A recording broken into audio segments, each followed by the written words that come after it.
Hello, everyone, and welcome to the Robey Theatre Company's Zoom-recorded reading of the Robey commissioned play, A Heated Discussion, written and adapted by Levy Lee Simon, based on the creative idea conceived by Ben Guillory. Please know that what you are about to experience is an ongoing, continuing 2-year process of study, conversations, analytical research, Zoom workshops, and in-house readings, writing, and an ongoing imagination based on the what if concept. The process continues now with once again you, our constituency, witnessing and participating in the work. Please be aware that there are graphic images, gunshots, coupled with violence taken from news photos, news recordings that are disturbing.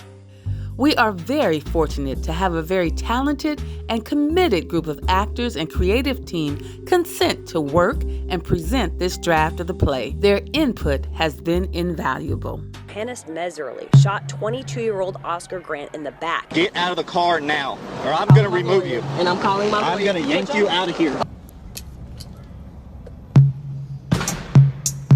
Video, she pulls her sight on and it's trigger instead. Your hands where they are, please. Yes, I will, sir. I'll keep my hands where they are. If you want to just chill, let this go, and no charges filed, we'll take the handcuffs off, we'll get you a bottle of water to drink on, and sit here until you feel comfortable driving. What are you, a specialist, corporal? What are you? I'm a lieutenant. Look. Here's a fruit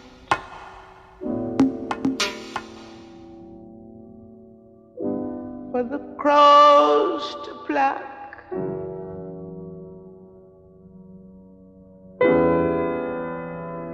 For the rain to gather, for the wind to suck, for the sun to rot, for the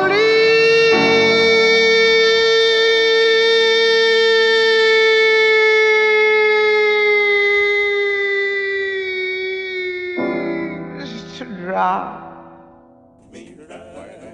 Swing down, cherry, stop it, let me ride, rock it, Lord, Strange.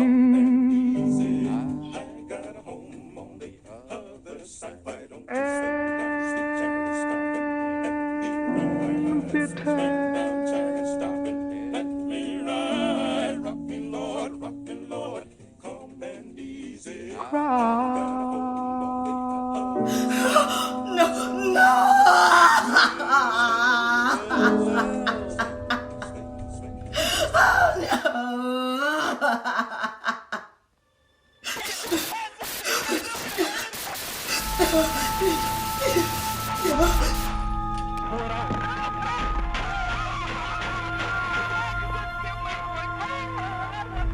Within 90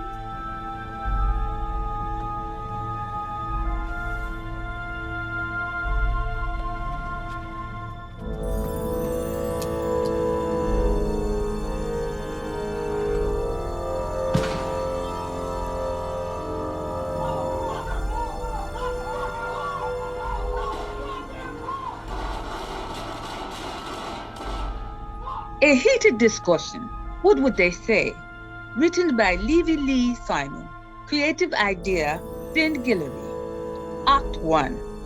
An enchanted forest. Trees, brush, and a bush of various colors, not reminiscent of earth. The wood in colors of blue and green, the leaves purple or yellow, etc. A truly enchanted setting, imbued with lights in multiple colors. The universal solar systems. The characters sit on tree limbs, stumps, rocks. There may even be a rock or a piece of wood that serves as a table for wines, cheeses, fruit. There's an open clearing downstairs center.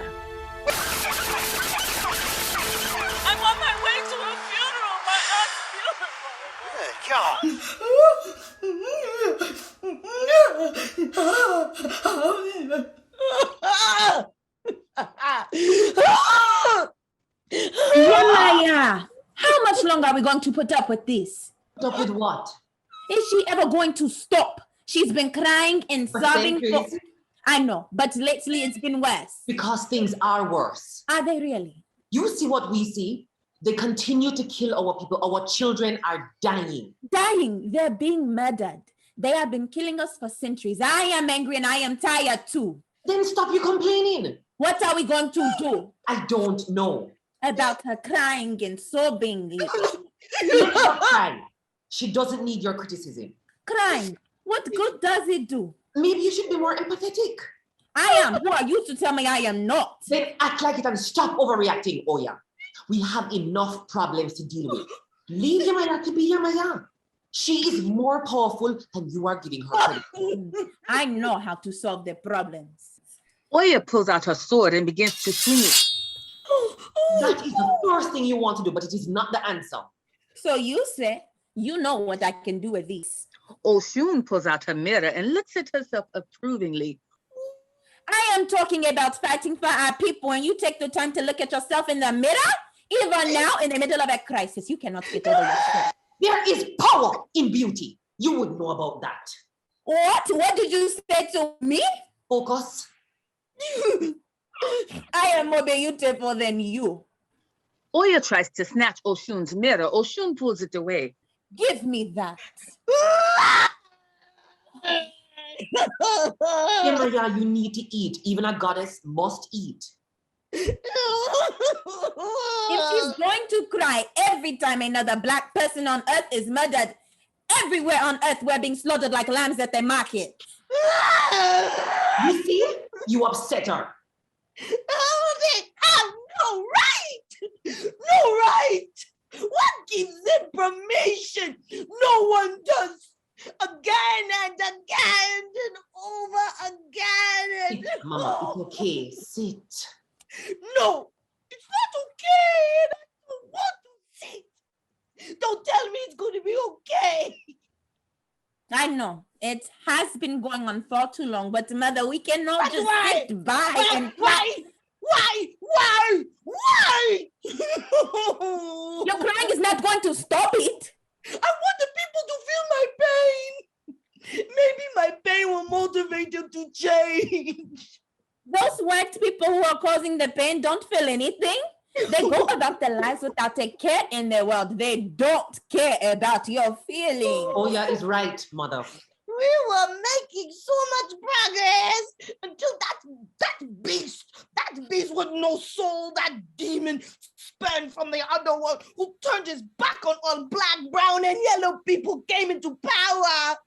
How could they have voted for him? A Beelzebub. What kind of man cages mothers and tears the children away?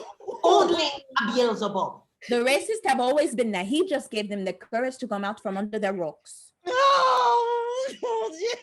I have cried too many tears over all of these years, and here I am crying again. Oh, did you see? Did you see how they shot poor Jacob Blake in the back? 7 times! 7 times! So this was clearly a dramatically exhaustive investigation. Decision now that I announce today before you that no Kenosha law enforcement officer in this case will be charged with any criminal offense. I'm going to also tell you, just because I think it is important, that no charge will be filed against Jacob Blake in regards to this incident as well. 7 times! I looked into their eyes and souls of those policemen, and do you know what I saw? Demons with badges and guns and hearts of stone.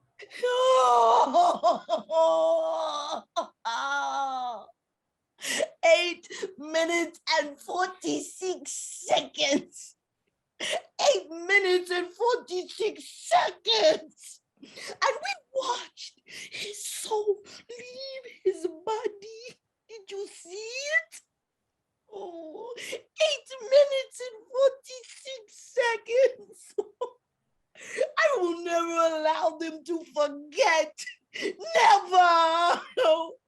I will call their names and demand that they pay for their cruelty. Shout! Now is not the time to stay quiet. Scream, shout, stop shouting. Why is it everyone screaming and shouting? People are screaming and shouting. You can take solace that people are protesting and marching like never before. Peacefully protesting, huh? No, they need to rise up and fight with weapons. Our people have been through a lot and we have always survived. Survived? Is that all there is to human life survival? If Obatala would allow me, I'd infuse all African people with the spirits of revolutionaries and warriors. You will see changes. If the enemy has a reason to fear for their own lives, they will change. Give them something to be fearful of. Let them be afraid in their homes at night. Let them be afraid to get in their cars and drive. They have no legitimate fear of us. Kill them as they kill us and it will stop. I know it will. We need to call on Shango and Ogun. Oh no, leave Shango and Ogun. The two of you especially should not evoke Shango's name. Oya, Oshun, you know me. There is already too much violence. Not until there is no other option. This is what the creators have demanded. What don't you see? There is no option. Oh. Where are you going? Don't walk away from me. Yeah, Maya, I know what you are going to say. But the only answer is to be strong. The only thing people respect is strength. We cannot be weak. I have been saying this to you for millenniums. Lower your voice. Why? No one else is here. All the atrocities they have committed and you still are waiting for them to change? Remember, they are the children of Columbus, that murderous madman who killed millions of the Tano and Arawak's native people in the most horrible way imaginable. That is what they will do if left alone. That is who they are. I know. You think I don't know? But most people don't. Because it has been hidden from the world deliberately. But if we do it your way, there will be nothing but death, blood, destruction. I am looking and searching for a peaceful solution. I just don't know what it is yet. We are descendants of great warriors. Don't diminish us. Never diminish us. Diminish us? I am trying to embellish us, nourish us into greatness. We are already great. We are a great people. Zinga, Queen Candice, Queen Nandi, Queen Menon, Queen of the original Amazon warriors. They have their way. Obatala has said no. You cannot question the wise ones because they are wise for a reason. Oh yeah, well I am tired of tears. Tears get us nowhere. Don't think of my tears as weakness. Oh yeah? My crying is my prayer, and in prayer, there is power. Pray to who? Huh? We are goddesses. People pray to us. Goddesses must pray too. Maybe you should try it.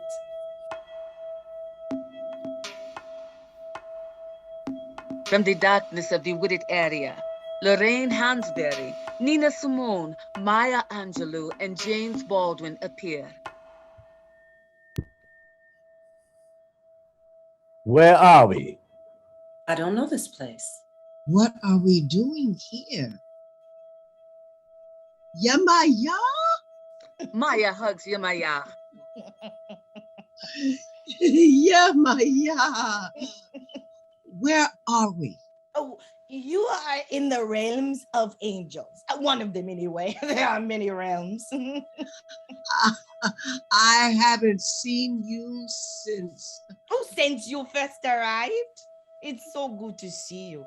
Yeah, I have read all your poems and books, you know. I know every word, every line.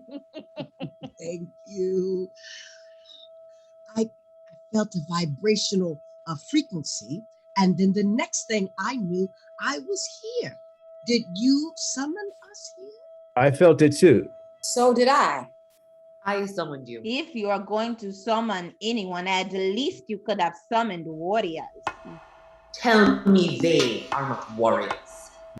From the wooded area, Malcolm X and Martin Luther King Jr. appear.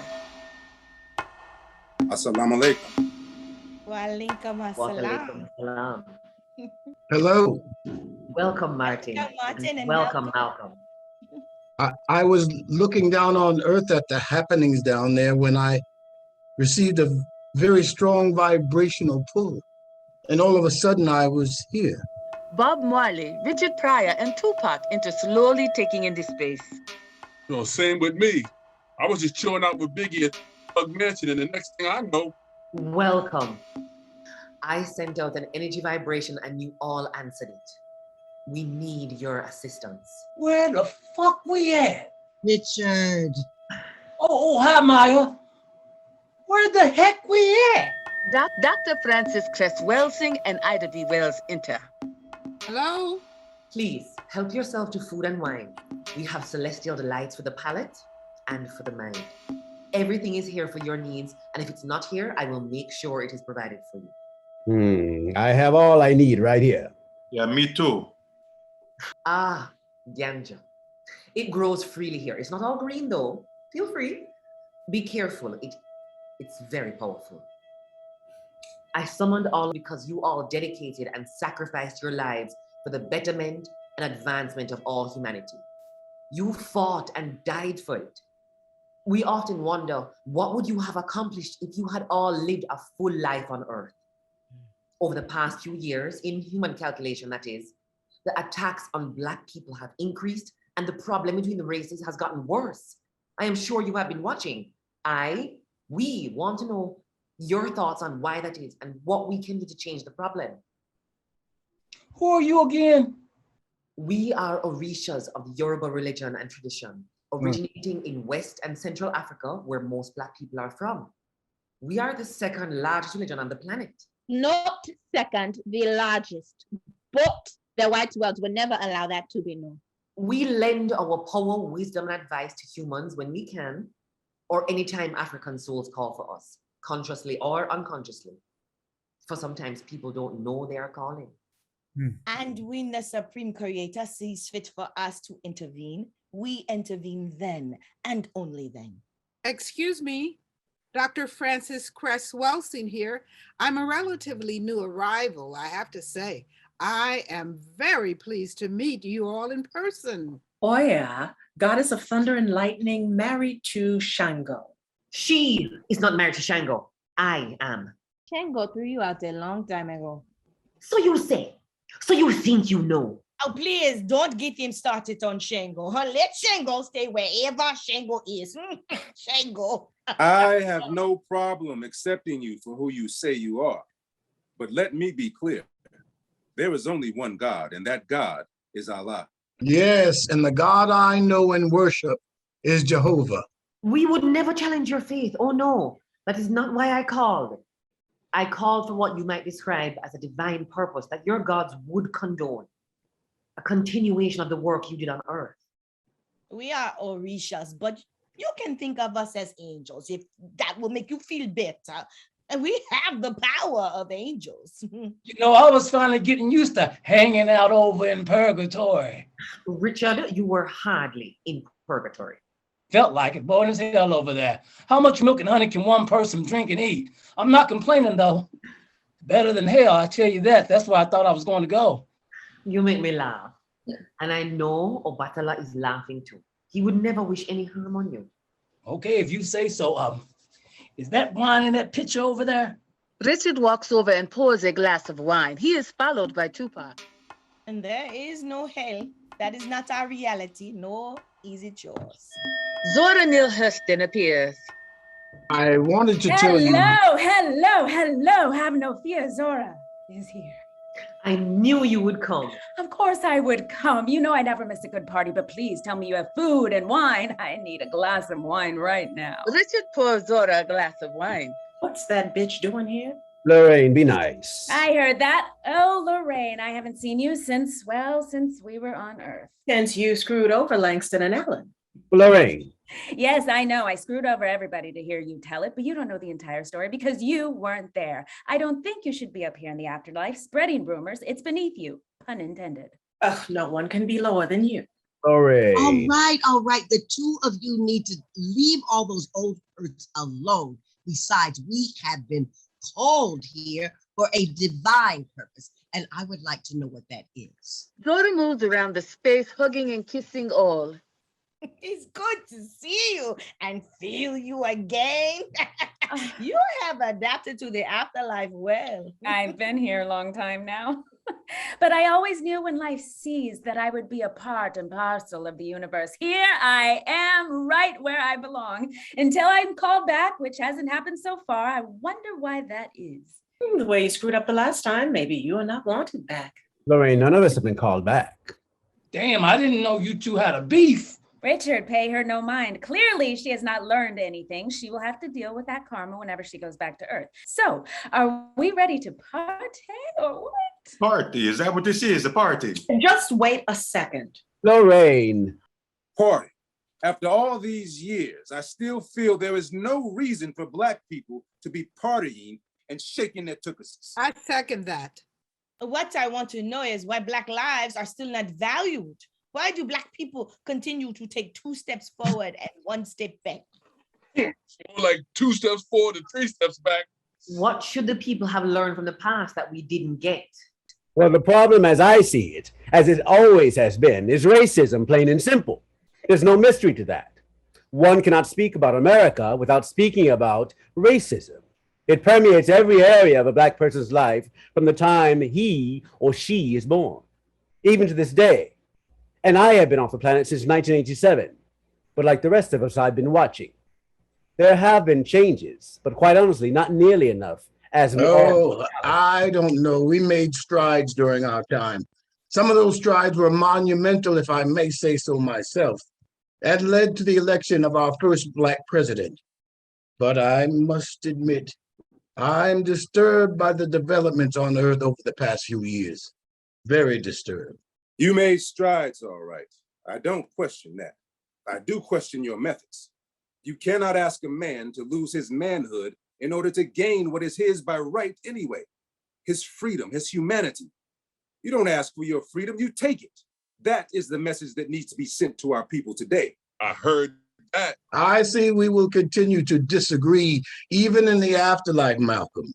But I will never change my mind about the power of nonviolent resistance. I am very encouraged in witnessing all the people who came out onto the streets for nonviolent protest after the execution of George Floyd. Very encouraged. Yeah, but when they start calling all the protesters looters, we can see most of the looters was white. And then they try to make it seem like Black Lives Matter was setting fires, burning down stores, some bullshit. Yeah, what I don't understand is why people be tripping over the word riot.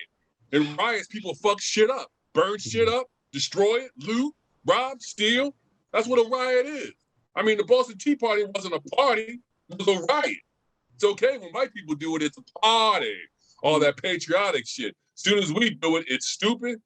There is never any excuse for violence. Fuck that. Tupac, rioting is ugly and it makes us look bad. Look bad? You cannot talk about life and death matters and be worried about how we look. But when we riot and act like fools, they use that against us. Now forget all that. Look, here's the solution. Burn the shit down when they get us pissed.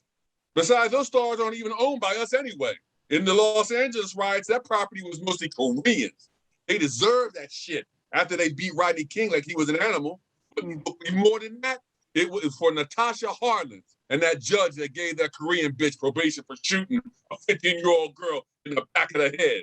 And they want us to be nice about it? Fuck that. Because of the riots, the next step is revolution. Oh, I love it. Shut up and listen. The mass media and all the major news agencies endlessly use that word looter. So the American public concludes that these Black savages are trying to steal everything from them. But they're accusing a captive population who has been robbed of everything of looting. I think it's obscene, Maya. I'm with Tupac. If you don't want people to riot and destroy property, stop doing the things that are going to make people go out and riot. Just stop killing Black bodies and there won't be any rioting. Why is that so hard to understand? Exactly. We've been telling them to get their foot off our necks for 400 years. Why, there's going to come a time when Black people are going to use everything in their power to get their foot off our necks. And they don't get to tell us how. We will get your foot off our necks by any means necessary. They have the nerve to talk about not being violent. Protest peacefully, my foot. Did you see how they allowed that white boy to stroll down the street carrying an AR-15 like he was John Wayne or somebody? Don't forget they gave John Wayne a bottle of water. Oh, yes. Don't forget the water. Makes me sick to my stomach. Well, and now, ladies and gentlemen, he's a white supremacist hero. Being the elder here, I can say Black people have come a long way, but the journey is far from over. There are still too many white people that hate us simply because of the color of our skin. You are right, Ida. Every kind of atrocity that could have been done to a people has been committed on Black people in America.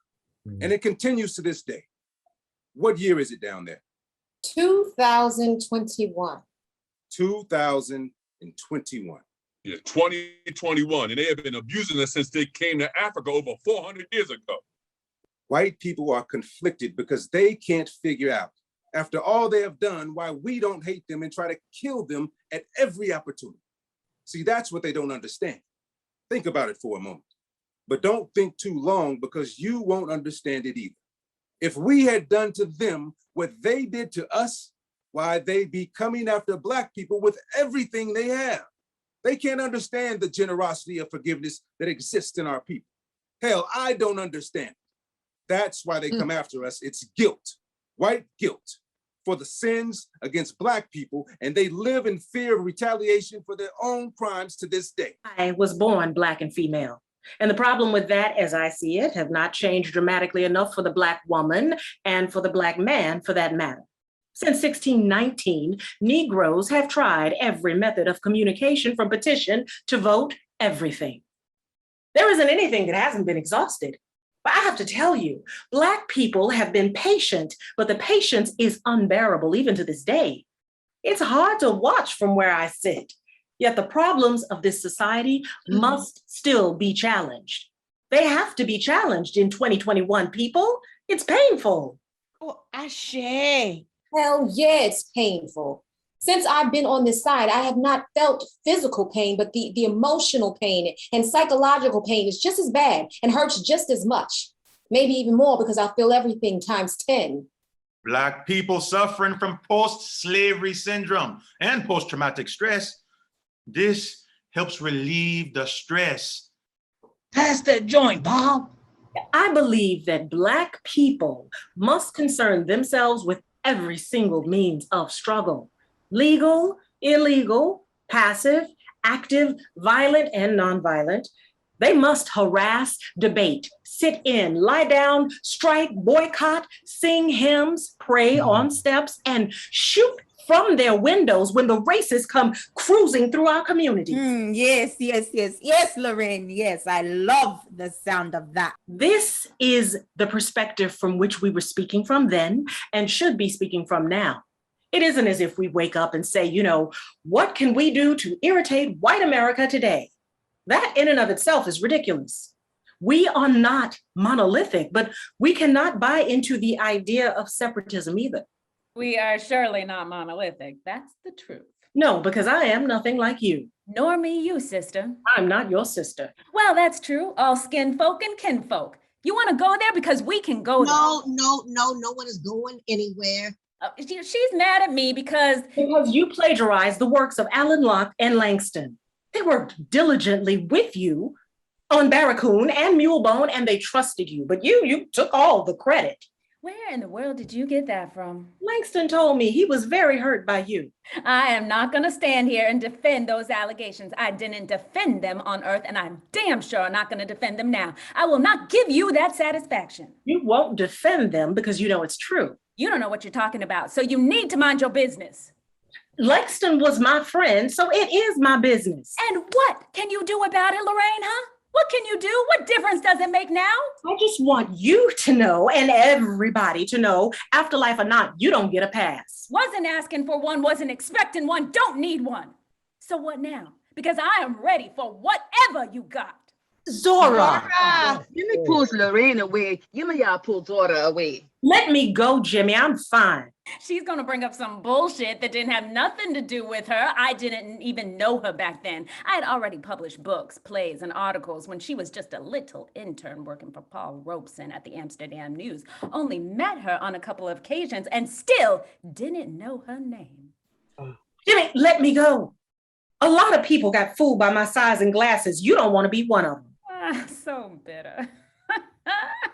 Bitterness is the coward's revenge for having been hurt. Poor baby. Let her go. Please let her go. Enough, Zora. You need to back up and sit down. Lorraine is my girl. You do not want me to get into this because you know I'll put a spell on you.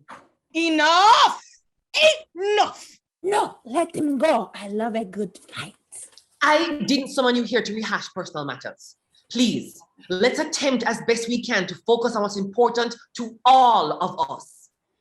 Yes, our purpose is much larger than any personal matters you may have.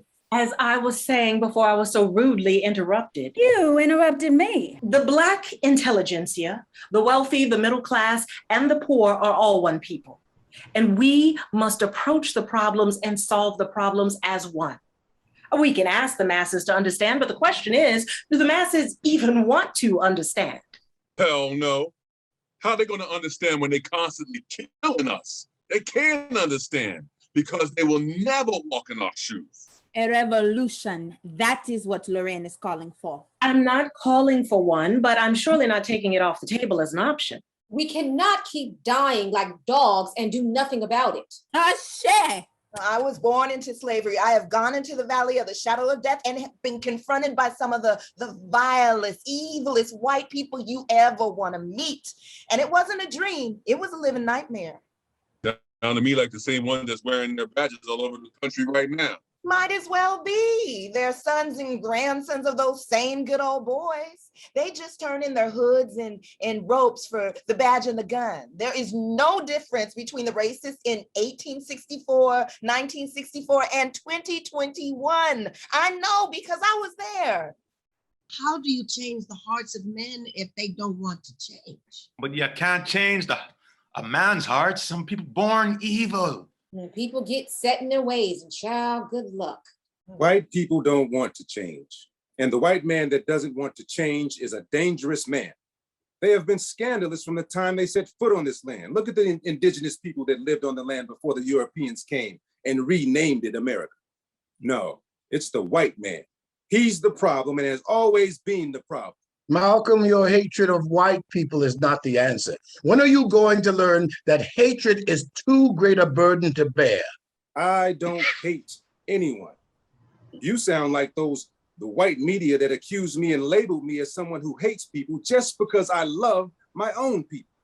One thing I am not going to do and never did is love people that hate me. How are you going to do that? Give me a break. Love is the only force that can transform an enemy into a friend. No other power can do that. A friend? A friend? When are you going to get it into that thick head of yours that no matter how much love you have for someone, that doesn't mean that they're going to love you? A friend? Always sucking up to them like some lapdog, begging for their approval. A friend. Malcolm. What? I'm just tired of hearing it. Well, I guess we suffer from the same problems, Malcolm. Eternal hard-headedness. But my head is not as thick as yours. You cannot condemn all white people. Let's take a look at this logically and historically. It was the white abolitionists that fought and held up the cause for Black people at the most crucial time in American history. John Brown, Susan B. Anthony, Ralph Waldo Emerson, Harriet Beecher Stowe, and many, many more. Didn't Harriet Beecher Stowe write Uncle Tom's Cabin? If she's not a racist, I don't know what a racist is. Many of the white people who were part of the suffrage movement did not hold the same ideals for Black people, and especially for Black men. I knew them all personally and can vouch for some, but not for others. I vouch for Harriet, though. She was a true abolitionist. They introduced the world to Frederick Douglass. If it wasn't for him, Black soldiers would never have fought in the Civil War along the side of white soldiers who put their lives on the line for the freedom of Black people. We seem to conveniently forget about that. I'm tired of hearing about the goodness of the white man. If the white man was so good, Black people wouldn't be in the situation that they are in today. If the white man was so good, he wouldn't have kept his foot on George Floyd's neck for 8 minutes and 46 seconds. Malcolm's still angry after all this time. Why is it that every time a Black man speaks the truth, he's got to be labeled as angry? I'm just speaking the truth. I did not mean to insult you or label you, Malcolm. I love you too much for that. But I want to get past the anger. We have to. I recognize that I was wrong about all white people on the global spectrum, but not about the average white American. The ones that serve a white God with a white Jesus on the cross, that manipulates religion to their own evil cause for their own purpose. The evangelicals, the religious right, the Trumpsters in their red caps talking about make America great again. America was never great for Black people. They are the ones at those rallies with a global pandemic raging, not wearing masks and all up under each other like flies carrying their filthy diseases all over the country. They are good at transmitting diseases. They've been transmitting diseases since they came over here from Europe. Smallpox, syphilis, gonorrhea, AIDS, corona. How can you believe in God and follow the devil unless you are a devil yourself? Damn! I hear you, Malcolm. That's real talk. Pretty rough talk. I like the way he talks. Malcolm, we cannot be controlled by our emotions. That's what a child does. When I was a child, I spoke as a child, understood as a child, thought as a child. But when I became a man, I put away childish things. Now he's going to come at me with the white man's fire. You can say what you want about the Bible, but we must continue to see the cross as a magnificent symbol of love conquering hate and light overcoming darkness. Let us never forget that the Lord and Master was nailed to the cross because of human blindness. Those who crucified him knew not what they did. So they knew exactly what they were doing. I agree with Martin. People can change, but it takes courage to change. Crackers don't want to change. I ain't never seen a cracker change. In order to change the situation, one has first to see it for what it is, the paradox. And a fearful paradox it is that Black people can have no future anywhere, as long as he is unwilling to accept his past. To accept one's past, one's history, is not the same thing as drowning in it, but learning how to use it. I agree wholeheartedly, Jimmy. I don't know. I see the purpose of the Bible, the Quran, and even Black history. But the young people today, I look at those kids today and nobody is getting bogged down with all this heavy stuff. It looks like so much fun compared to what we had. You know, I think I was born in the wrong period. You in today's world, watch out. Yes, Zora, you would excel in any time. There's no doubting that. But I don't want to lose focus here, and I don't want to talk about the Bible. We have thousands of Black men and women slain by the police going back far too long. It's a one-sided war because they have the law and the firepower. Let me tell you a story about our past. Oh, Lord. You have a better story? Oh, you go on, Malcolm. Nobody can stop you from speaking. Y'all serious. I need to shut my mouth. Thank you. Here's some history for you. Back in 1964, James Powell, a 15-year-old Black boy, was shot and killed by Lieutenant Thomas Gilligan of the NYPD. He was unarmed. 6 days of rioting followed his murder. They called it the Harlem Riots. That policeman was never arrested or prosecuted. Now you tell me, what has changed? I don't know about you, but it's a different world now. Is it really, Zora? I managed to live a full life and love myself despite America telling me that I wasn't worth loving. But I'm proud for enduring white man's America of the 1930s, 40s, and 50s. Lord knows it wasn't not easy. Honestly, I don't know how I did it, but I surely don't want to revisit all that pain again. Oh, no. Everything revolves around consistency. None of it mean nothing without consistency. No consistency, no success, no changes, me say. And Bob's got a point. Just like I couldn't stay consistently sober. You can't be marching one day and ignoring everything the next. I needed to stay consistently sober. That's why I got burnt the fuck up. I really want to see what's going to happen to the police arrested in the George Floyd case. They never arrest a white man for committing a crime against a black man. Used to be a written rule. Now it's an unwritten rule, but it's still a rule. It's the system. You have police who commit crimes and a DA or AG who is not going to go against the policeman committing the crime. So very few ever go to court. And the few that do go get a judge who is on their side. Look at the Breonna Taylor case. It's horrible, horrible. Yeah, but when you go to court looking for justice, that's just what you'll find. Justice. The police department was set up to maintain Black communities and keep us down. Allow me to quote one of our colleagues who is not here tonight from The Soul of Black Folk, the great W.E.B. Du Bois. The laws are made by men who have little interest in him. They are created by men who have absolutely no motive for treating the Black people with courtesy or consideration. And finally, the accused lawbreaker is tried not by his peers, but too often by men who would rather punish 10 innocent Negroes than let one guilty one escape. Amen.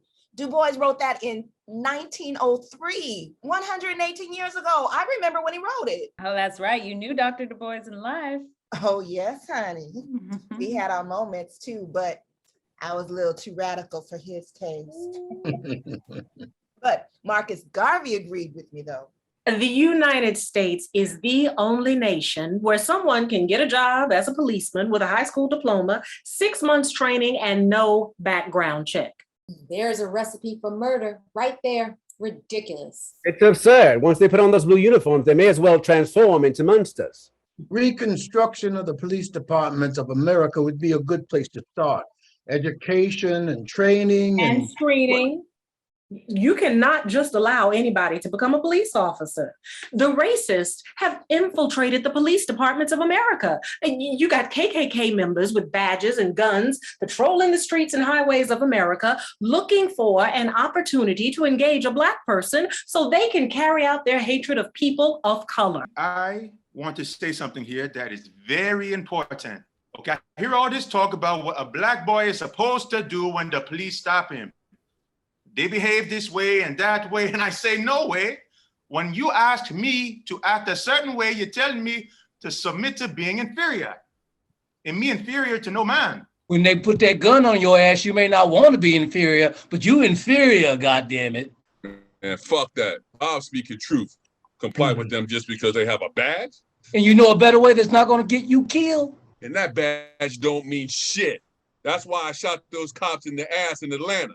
I wasn't going to obey them when they was acting worse than any thug I know, assaulting us and trying to dehumanize us. Even the judge let me off because he knew how crooked their asses was. You were lucky that time. Sure was. The only thing every mother is concerned about is that their child comes home in one piece every night alive. Look, I know that, Miss Angelou, but what you're telling me is that you comply. Your job in that situation is to do what they tell you. Bullshit. They have the gun. You don't.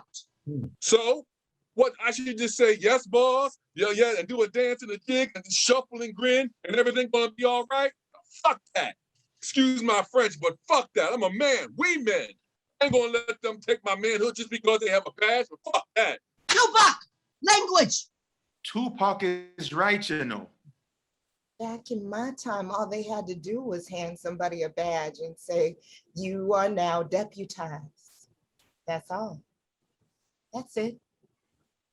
And once they have the authority, with or without a badge, they go about their business. And God forbid you were their business.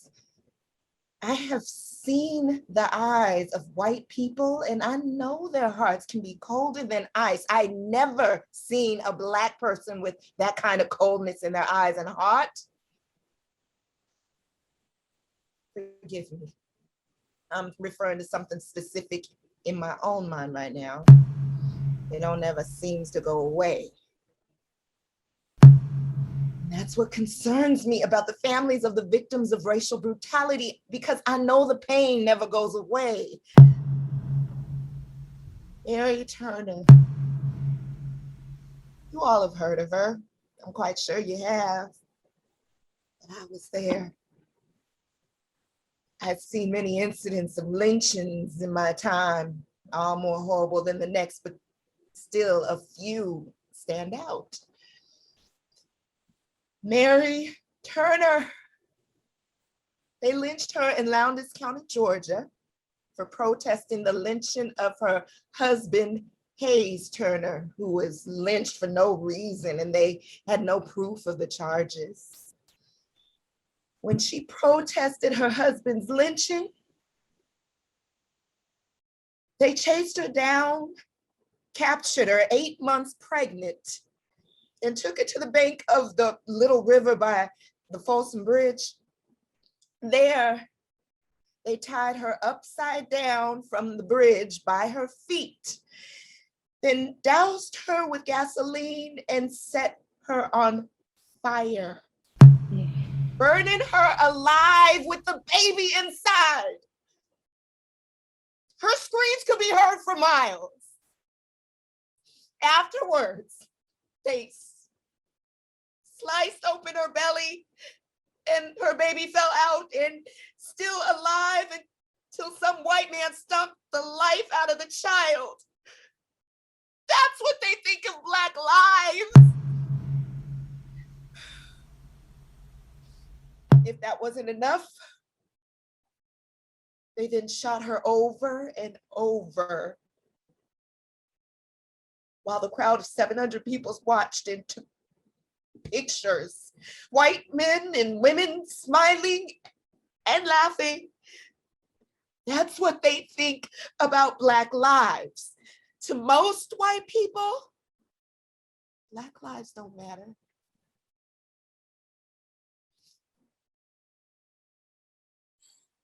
I wish I knew how it would feel to be free. I wish I could break all the chains holding me. I wish I could say all the things that I should say. Say I'm loud, say I'm clear for the whole round world to hear. I wish I could share all the love that's in my heart. Remove all the bars that keep us apart. I wish you could know what it means to be me. Then you'd see and agree that every man should be free. I wish I could give all I'm longing to give. I wish I could live like I'm longing to live. Oh, I wish I could do all the things that I can do.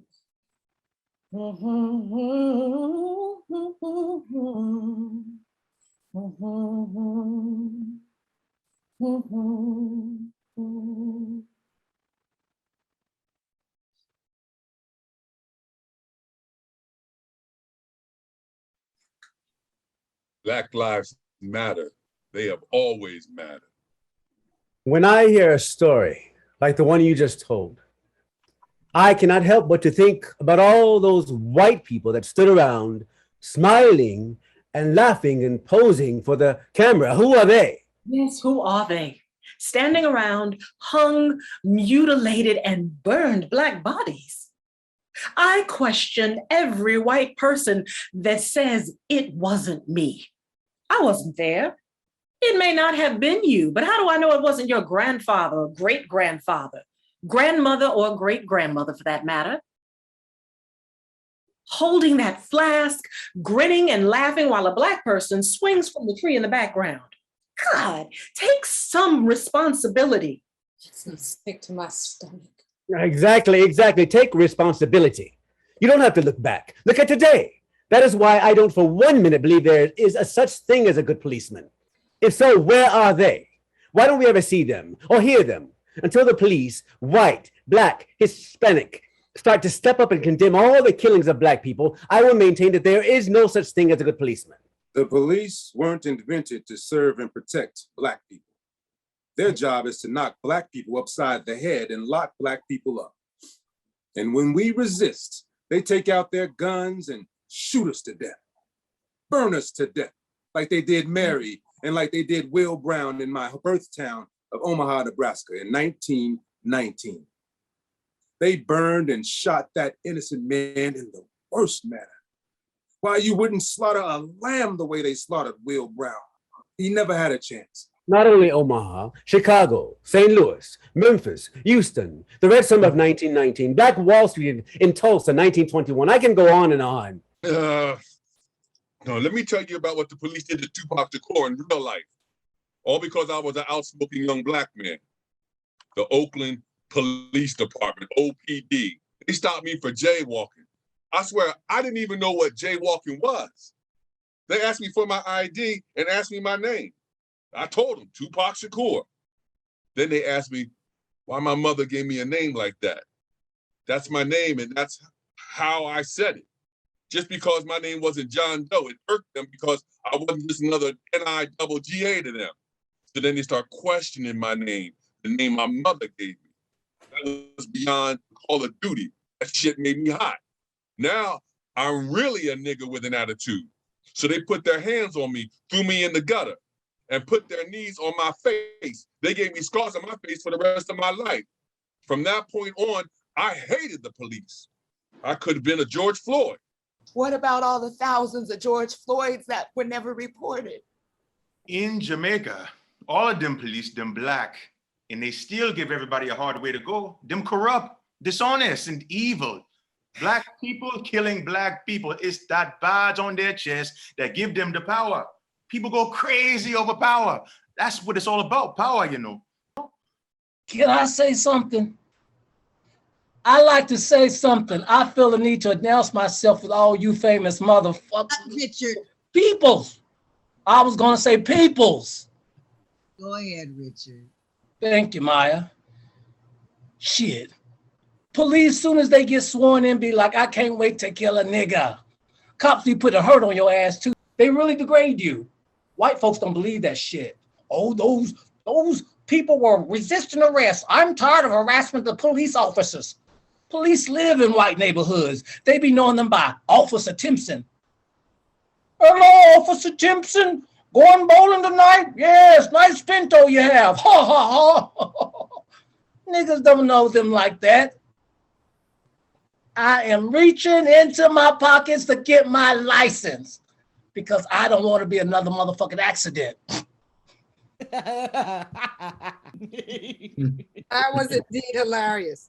Usually, it's never a laughing matter when it comes to the police and Black people, but leave it to you, Richard. My, thank you.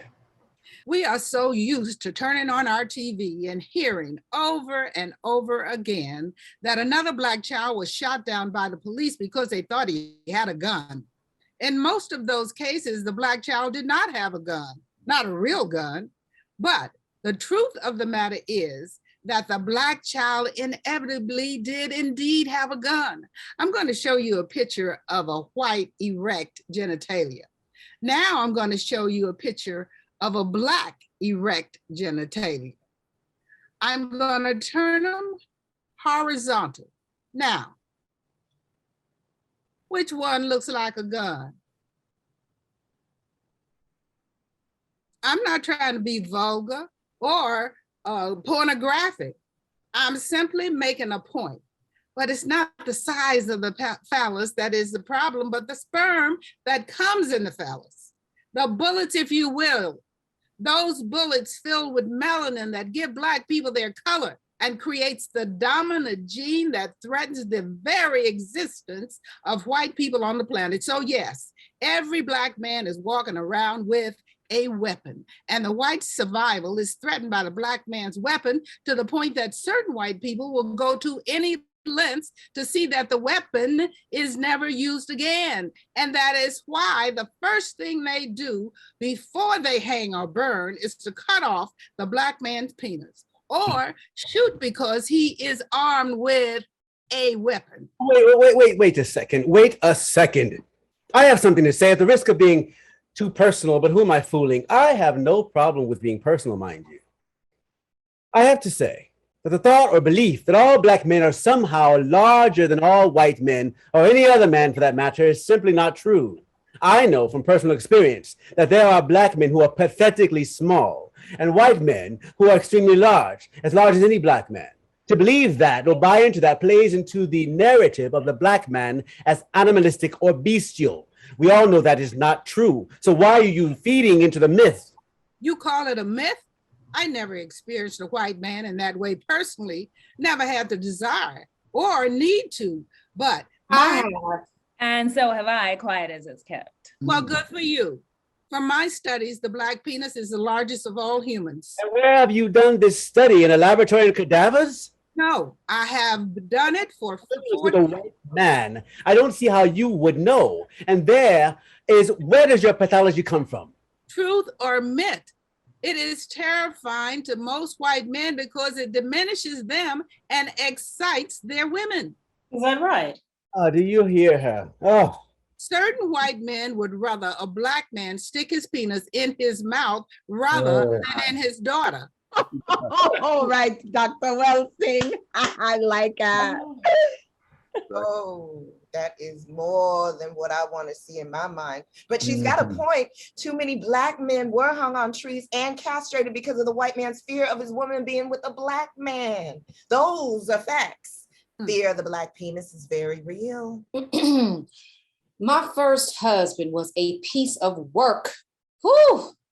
I had to leave the continent to get away from his black ass. There's something soulful about a black man that no other man on the planet can duplicate. And it has nothing to do with size. When it comes to love, race doesn't enter into the picture as far as I'm concerned. Being with a white man does have its share of difficulties. I broke up with my white husband because there were certain things that he just didn't understand, and I didn't have the patience to wait for him to figure it out. So there is something to that, I guess. But sexually, I fail to see the difference. I'm so glad you all shared about your endeavors with white men. I'm very glad and very disappointed. We are and have been dying and failing at unacceptable numbers. What are we going to do about it? When black men meet on the street or on the corner in the barbershop or at the bar, they say, "What's happening?" Think about that. What's happening? No one really knows, but I tell you what is happening. We are at war. Ashe, yes, Dr. Welsing, yes, ashe. If we keep misidentifying what is happening, we will be destroyed. I want you to understand why. Black people were the first people on the planet. Oh, this is true. Olamare created the earth and the first people were black. White people lost their color through a genetic mutation to albinism and left Africa because they could not take the sun. She is telling the truth. We were the first physicians, first philosophers, architects, engineers, mathematicians, artists. But something happened to those great civilizations. We know what happened. Europeans happened. That's right. Europeans came over to Africa and saw all those tall black and bronze men standing there with those beautiful full-bodied black women, and it made them feel inadequate. And from that point on, the business of white people was to reverse everything. They did everything in their power to make black, red, yellow, and brown people feel that they were ugly and white was beautiful. Ashe. And they succeeded in doing that very well. You heard the saying, if you're white, you're right. If you're yellow, you're mellow. If you're brown, stick around. But if you're black, step back. I always thought it was the blacker the berry, the sweeter the juice. That is why they came to Egypt and chopped their noses off all the statues and all the monuments. Black people shared in ruling Egypt for thousands of years. You want proof? Look at the Sphinx. Please continue, Dr. Welsing, please. I will. Look, I'm not saying that it's the business of black, brown, yellow, and red people to hate white people. I'm not saying that at all. Then what are you saying? I just want you to understand why they want to dominate the world, why they attack black men with the highest potential. Jesus was a black man killed by white Romans. Hitler was an anti-Semite. Why? Because Jews are not pure white. It only seems to reason that Jews, Hebrews, have black blood flowing through their veins. If we don't understand white supremacy, then we will be confused about who is using us and why. And the episodes of George Floyd, Ahmaud Arbery, Breonna Taylor will not only continue, they will be repeated over and over again.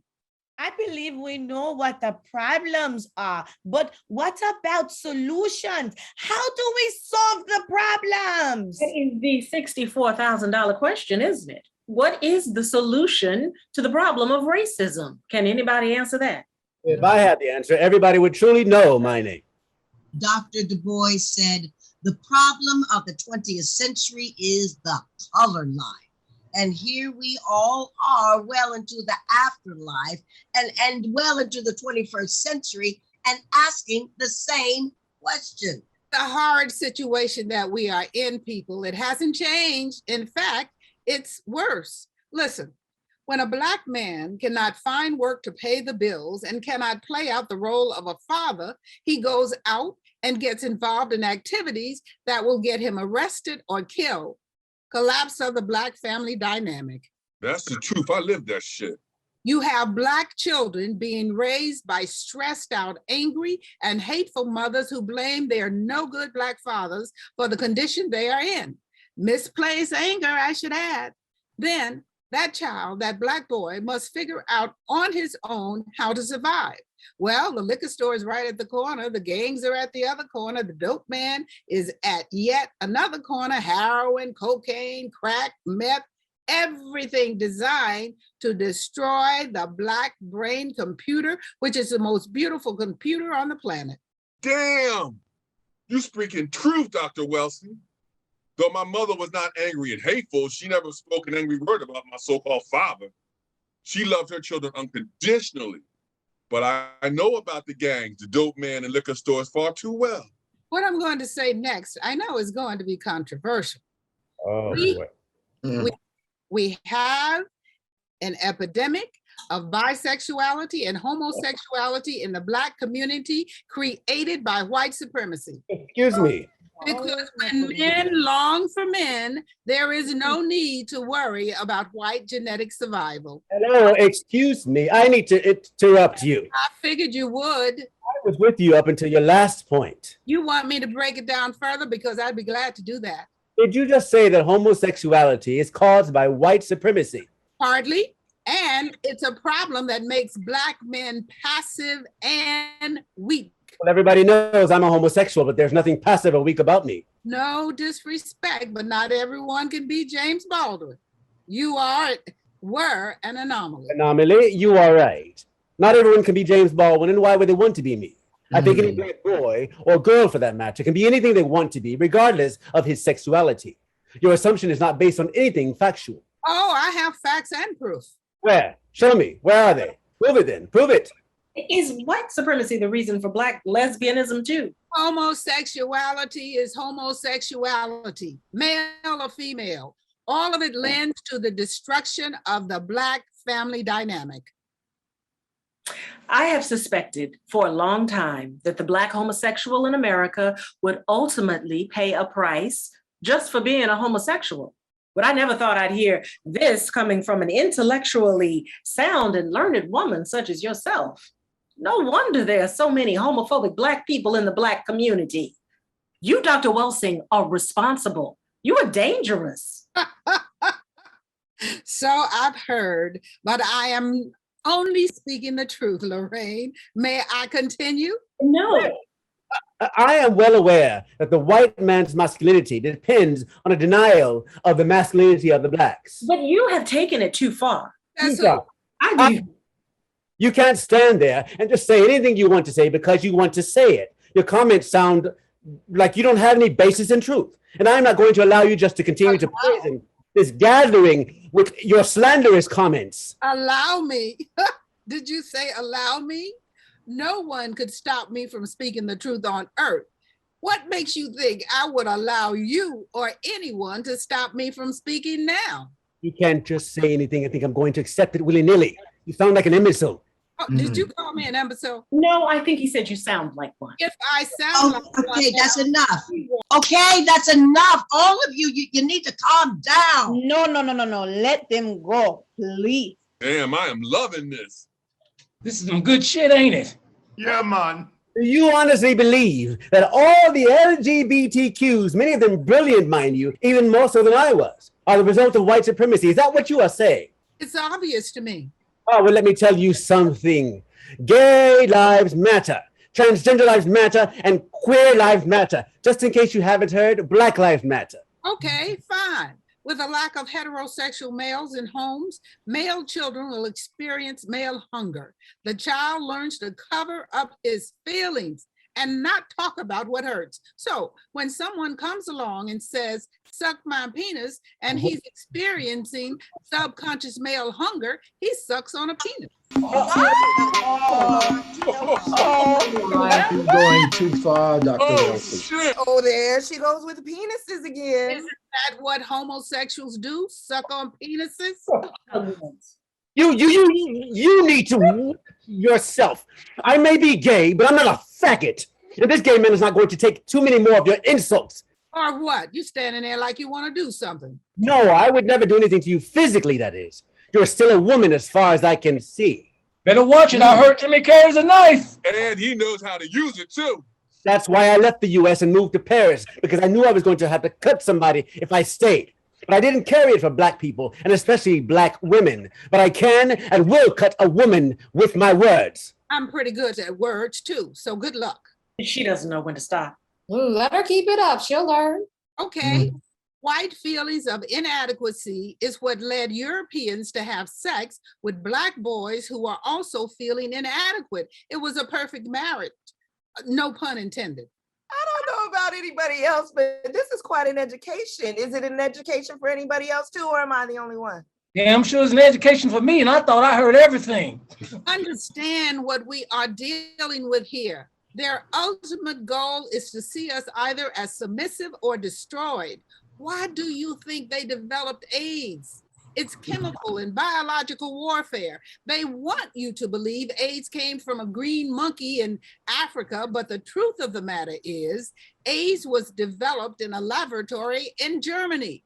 They thought, how can we get rid of millions of Black people all at once? So they created a virus targeted at Black men and women by the tens of millions. The white supremacy mindset says, let's kill them off, while they sat on beaches and tanning salons for hours at the risk of dying from cancer so they could look like us. Let me get this right. You are saying that this entire AIDS pandemic was to kill off Black boys so they wouldn't impregnate white women? Exactly. More heterosexual Black males have died from AIDS across the globe than gay men, white or Black. Gay men in general are more expendable, but Africa has been decimated by their man-made virus attacking Black heterosexual males and females. They want to keep our reproductive numbers down. Maya, I agree with Dr. Welsing, at least about the germ warfare. Hey, that's exactly what happened to me, you know. They used a stick pin to my foot that caused me to have brain cancer. I mean, think about that for a moment. Have you ever heard of anything like that happening to anyone or anywhere else since? Germ warfare is what they use, what they do. You cannot put nothing past them. They are capable of anything, you know. I believe it. I was the only one killed with no white people directly involved. They had something to do with your murder too, Tupac. Trust me. What me got to say, I want you to listen. My music, playing all over the world, touching all kinds of people, them, because I sing about unity, peace, love, And they don't want that.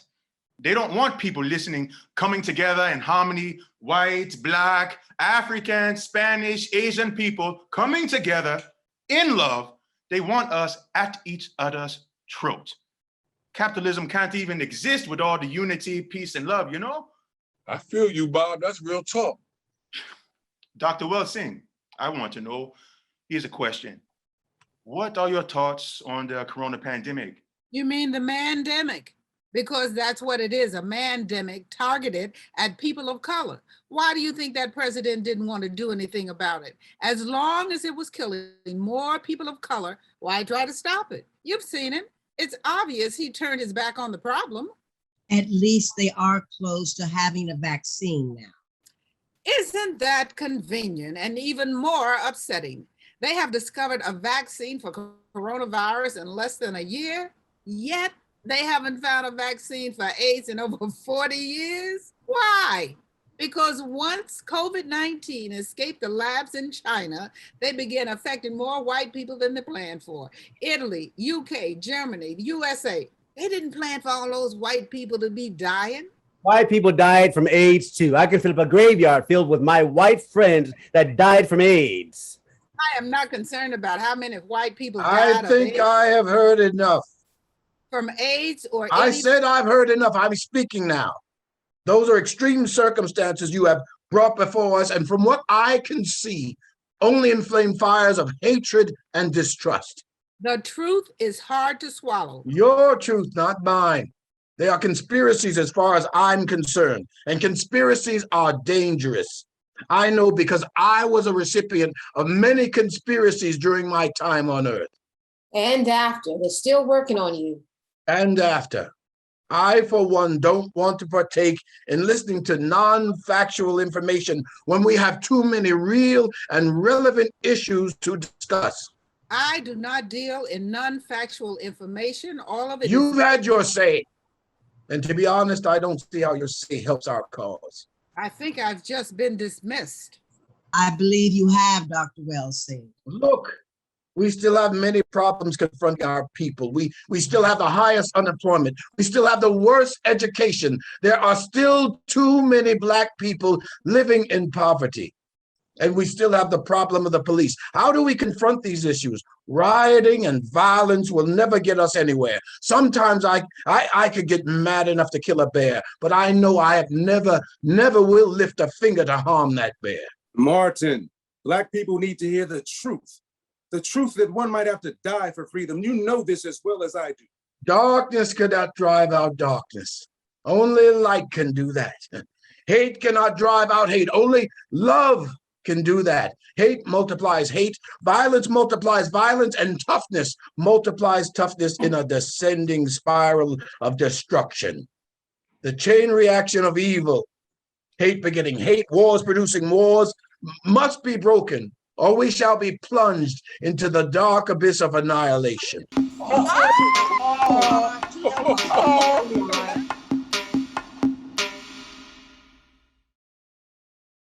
Get up, stand up, oh yeah. Stand up for your rights, Lord, Lord. Get up, stand up in the morning. Stand up for your rights. Stand up for your rights. Get up, stand up. Stand up for your life. Stand up for your rights. Get up, stand up. Stand up for your life. Stand up for your life. Get up, stand up. Don't give up the fight. Or say, preacher man, don't tell me heaven is under the earth. I know you don't know what life is really worth. It's not all that glitters is gold. After story, never been told. So now you see the light. Don't give up the fight. Get up, stand up for your rights. Get up, stand up. What you got to give? Stand up for your life.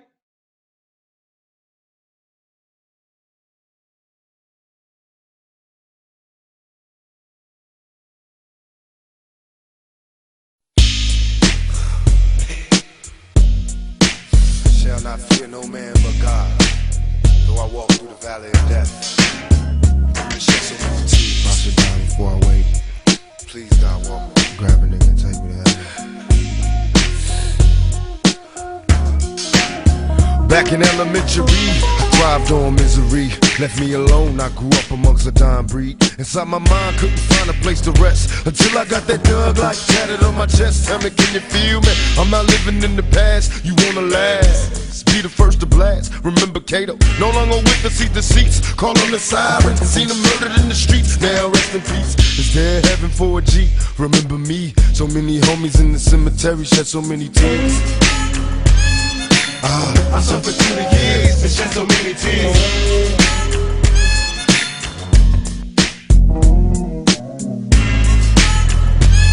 Lord, I lost so many peers and shed so many tears. Now that I'm struggling in this business by any means, label me greedy, getting green, but seldom seen. And fuck the world cause I'm cursed. I'm having visions of leaving here in the hearse. God, can you feel me? Take me away from all the pressure and all the pain. Show me some happiness again. I'm going blind. I spend my time in the cell, ain't living well. I know my destiny is hell. When did I fail?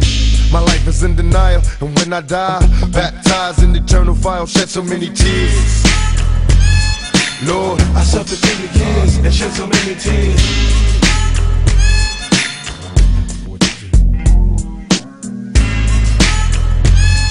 Lord, I lost so many peers and shed so many tears. Now I'm lost and I'm weary, so many tears. I'm suicidal, so don't stand in me. My every move is a calculated step to bring me closer to embracing early death. Now there's nothing left.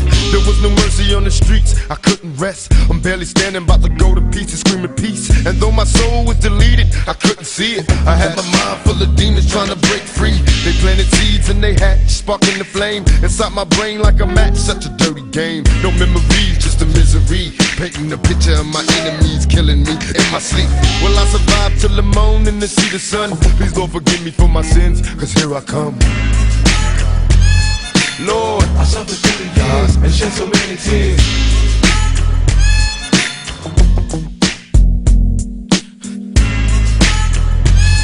God, I lost so many peers, and Lord knows I tried. Been a witness to homicides and drive-bys, taking lives, little kids die. Wonder why as I walk by, broken hearted as I glance at the chalk line, getting high. This ain't the life for me, I wanna change, but ain't no future right for me. I'm stuck in the game, I'm trapped inside a maze. See this Tangeray influence me to getting crazy, disillusioned lately. I've been really wanting babies, so I can see a part of me that wasn't always shady. Don't trust my lady, cause she's a product of this poison. I'm hearing noises, think she's fucking on my boys. Can't take no more, I'm falling to the floor. Hi, I'm Carrie Tate Hogue, a board member of the Robey Theatre Company. Your financial support is vital to our work, especially during these challenging times. We are committed to our mission of fostering a community of artists and creatives to produce plays about the global Black experience. As a community, we take this mission seriously. We also want to entertain you because you deserve it. Thank you for attending today. And please consider contributing to the Robey Theatre Company today at www.therobeytheatrecompany.org. Click the donate button. And remember, every donation helps, and no amount is too small or too large. See you at the theater.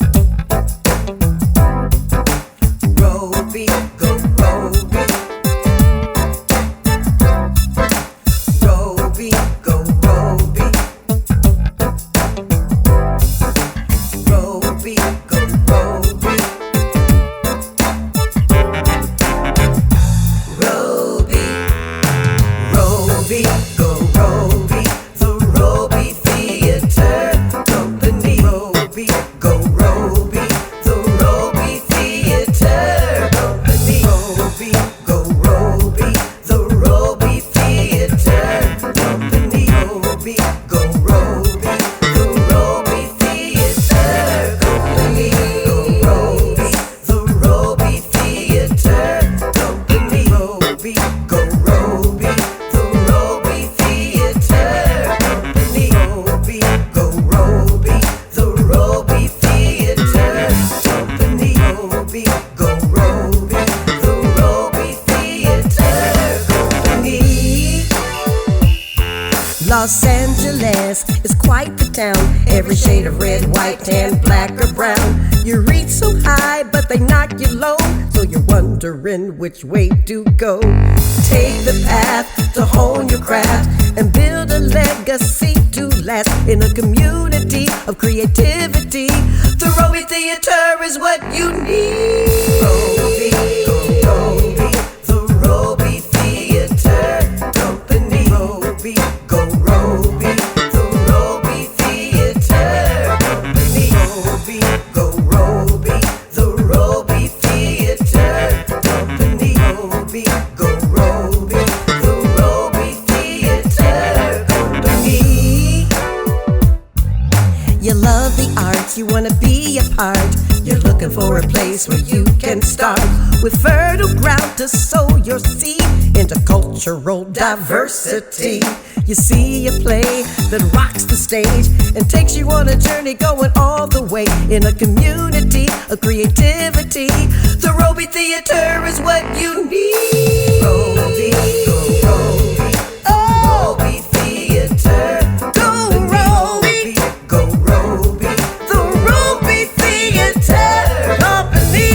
Robey, go Robey, come on, come on, come on, theater, come on and go, go Robey, yeah, Robey Theatre Company. Actors and playwrights, you wanna get it right, go Robey, go Robey, the Robey Theatre Company. Oh, go Robey, the Robey Theatre, go Robey, go Robey, the Robey Theatre Company.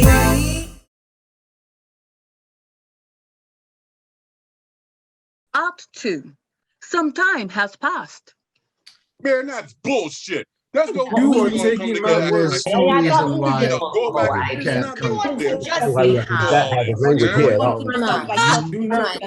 Everybody just stop for a second. Now, we've been talking about everything you can think of, you can imagine, some very heavy stuff, but we have yet to talk about the one thing that can solve all our problems. I know what Maya's thinking. Love. Is that right, Maya? Love. Yes, I'm talking about love, my dear Zora. I agree. Can we talk about love? Ultimately, love is the answer. Nobody here can deny that. We need more love, y'all. There's all kind of love. What type of love you talking about? Oh, it doesn't matter. Brotherly love, sisterly love, sexual love, love of life. Love. Okay, I can go for that. I love Lorraine Hansberry. We've had countless conversations on this subject. Hours and hours. Lorraine. What? Go on. Oh boy. Go on, share something.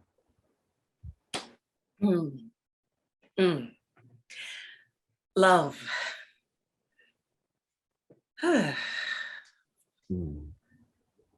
Most of you know I was married to a white man.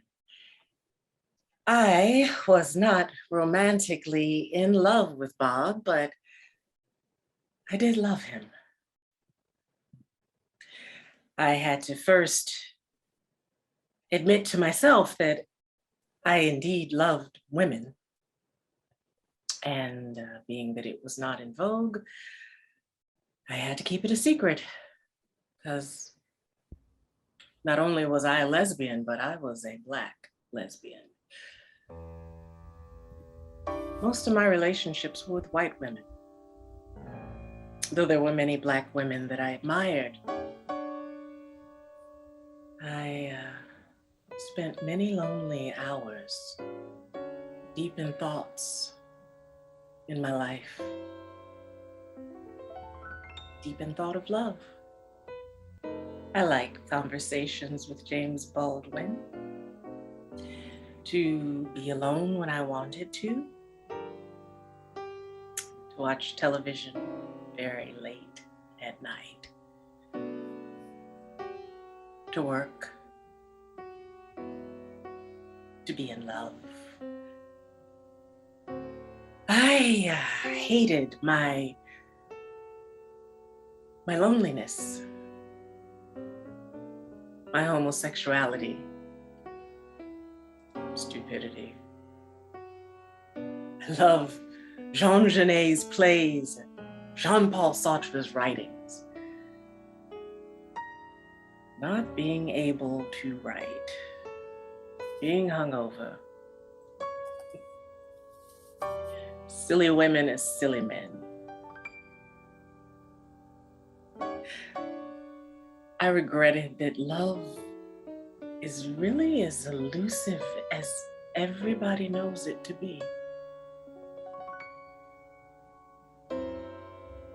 I hated all the freaking hurts in this world. I hated that a certain lady let my letters be read. The shallowness of people that came into my life.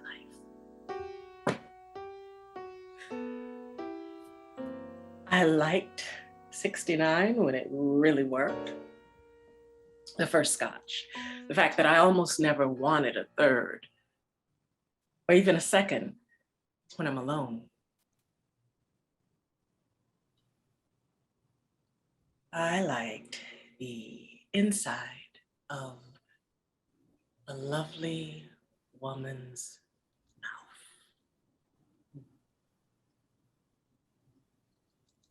The way little JW looked in movies, her coquettishness, her behind, those fresh little muscles.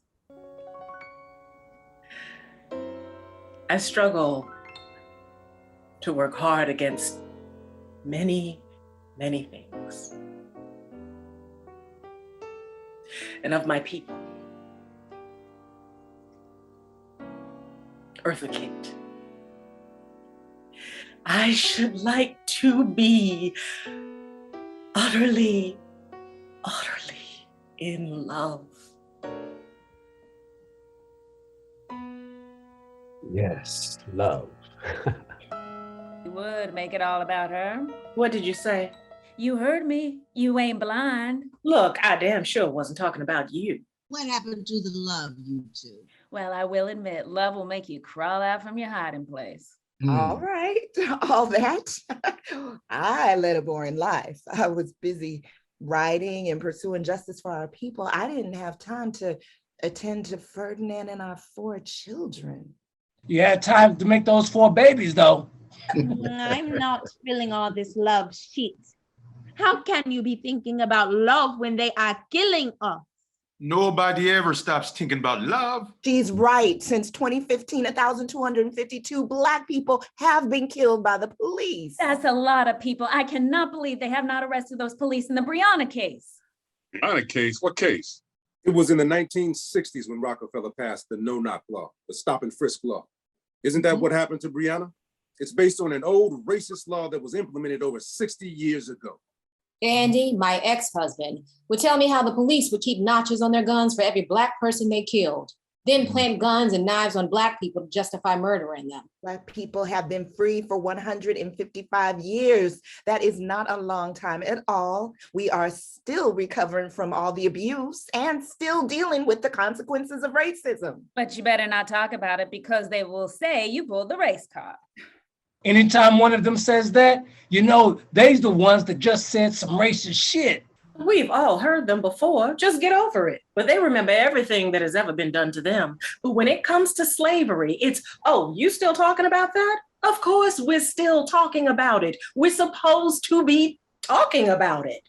Well, we did have roots. I guess they thought that was enough. But if I was in the Roots, there wouldn't have been no movie. That white man would have hit me with that whip. Say your name, Toby. I would have looked back and said, Kuta Kinte.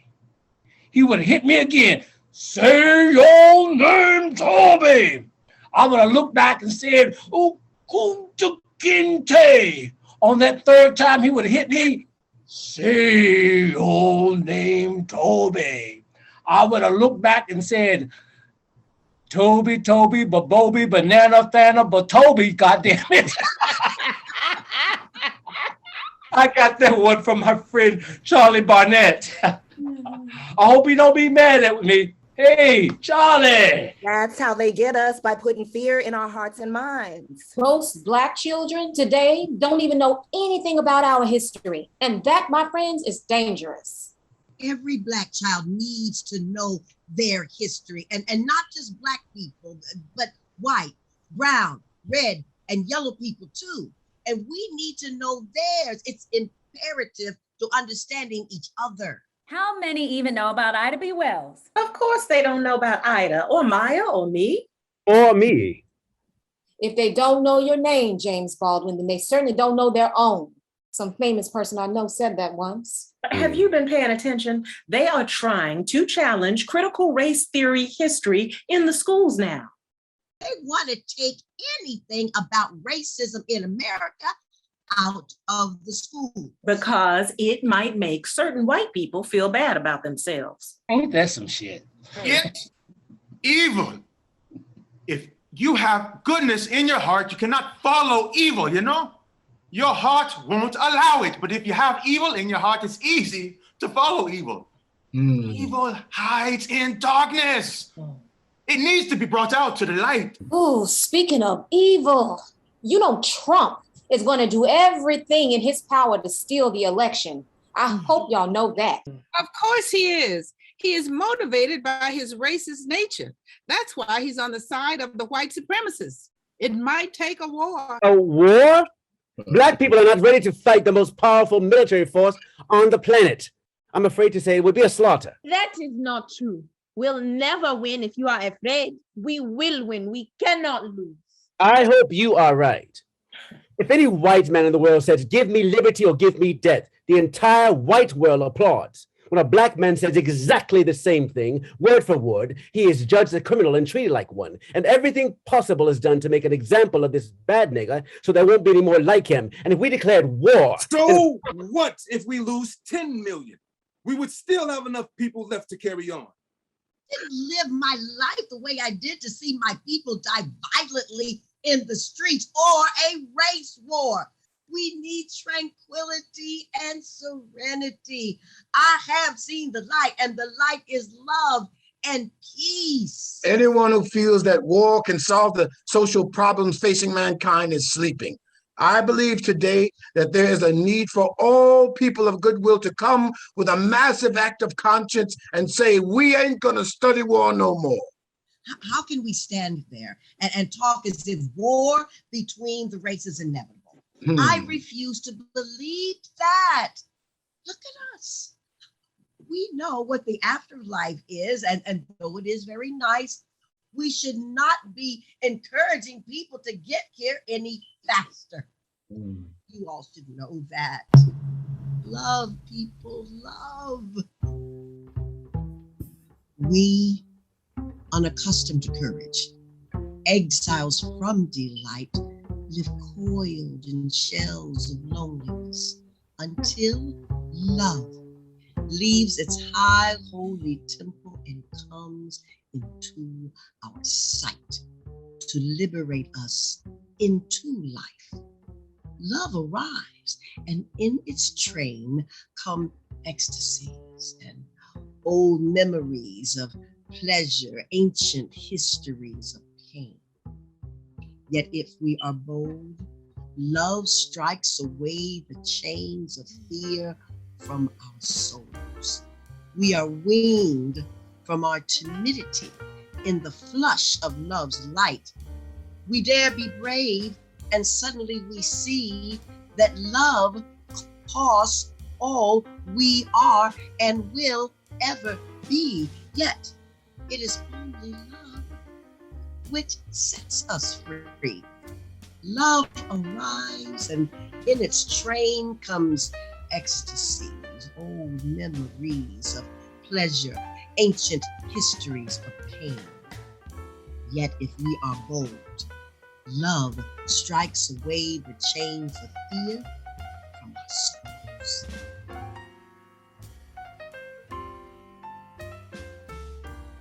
That was so beautiful, Maya. I was just thinking.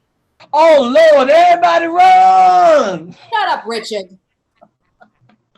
We are here talking about our people fighting for their very existence. But then you have Black people that just want to forgive white people for everything. Why is that?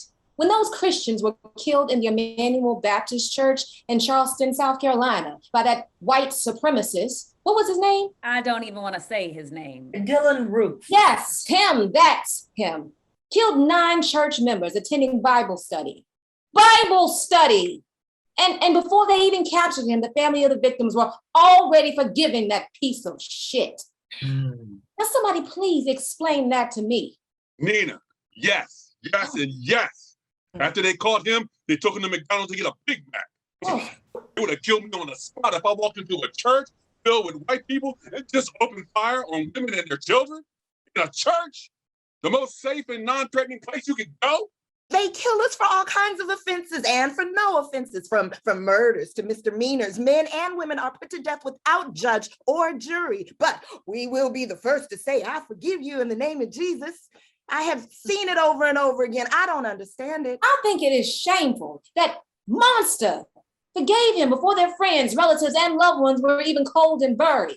That's an insult to people who died. Damn him. Did he even ask for forgiveness? I think you all are missing the point. Forgiveness is not for the person committing the crime. It is for the person giving forgiveness. Who wants to walk around carrying the burden of hatred and resentment with them? It will eat you up. It will kill you.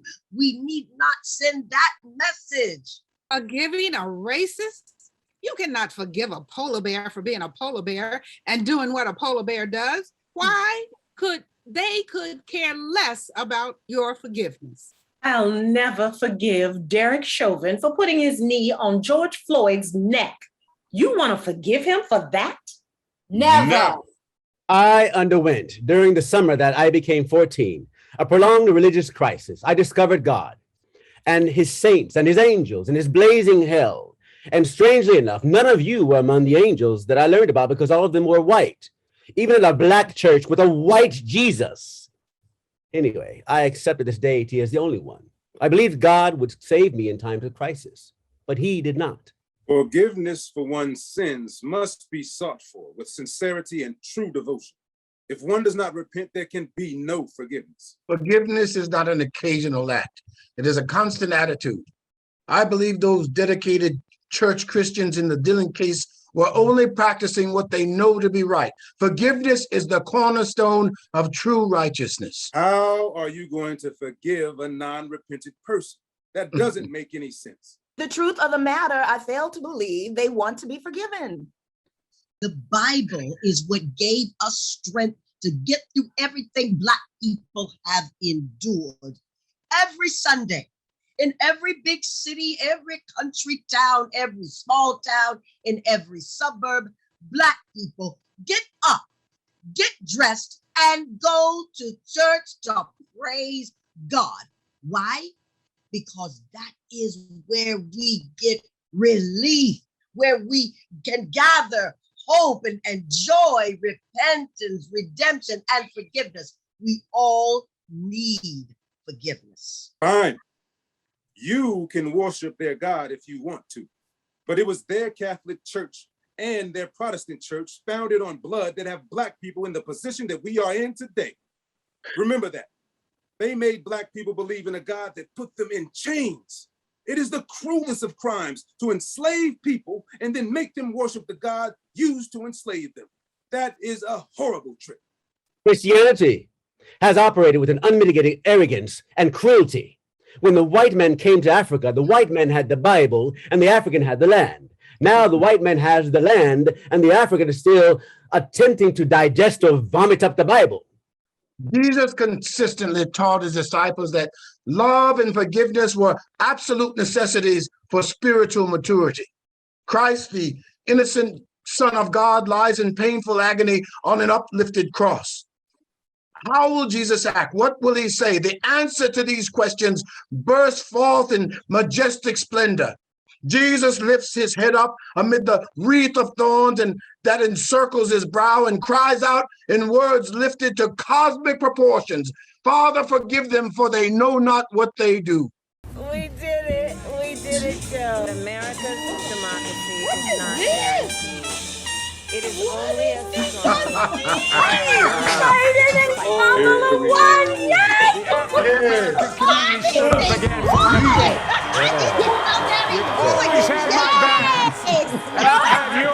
Why are you celebrating? The problems are not over.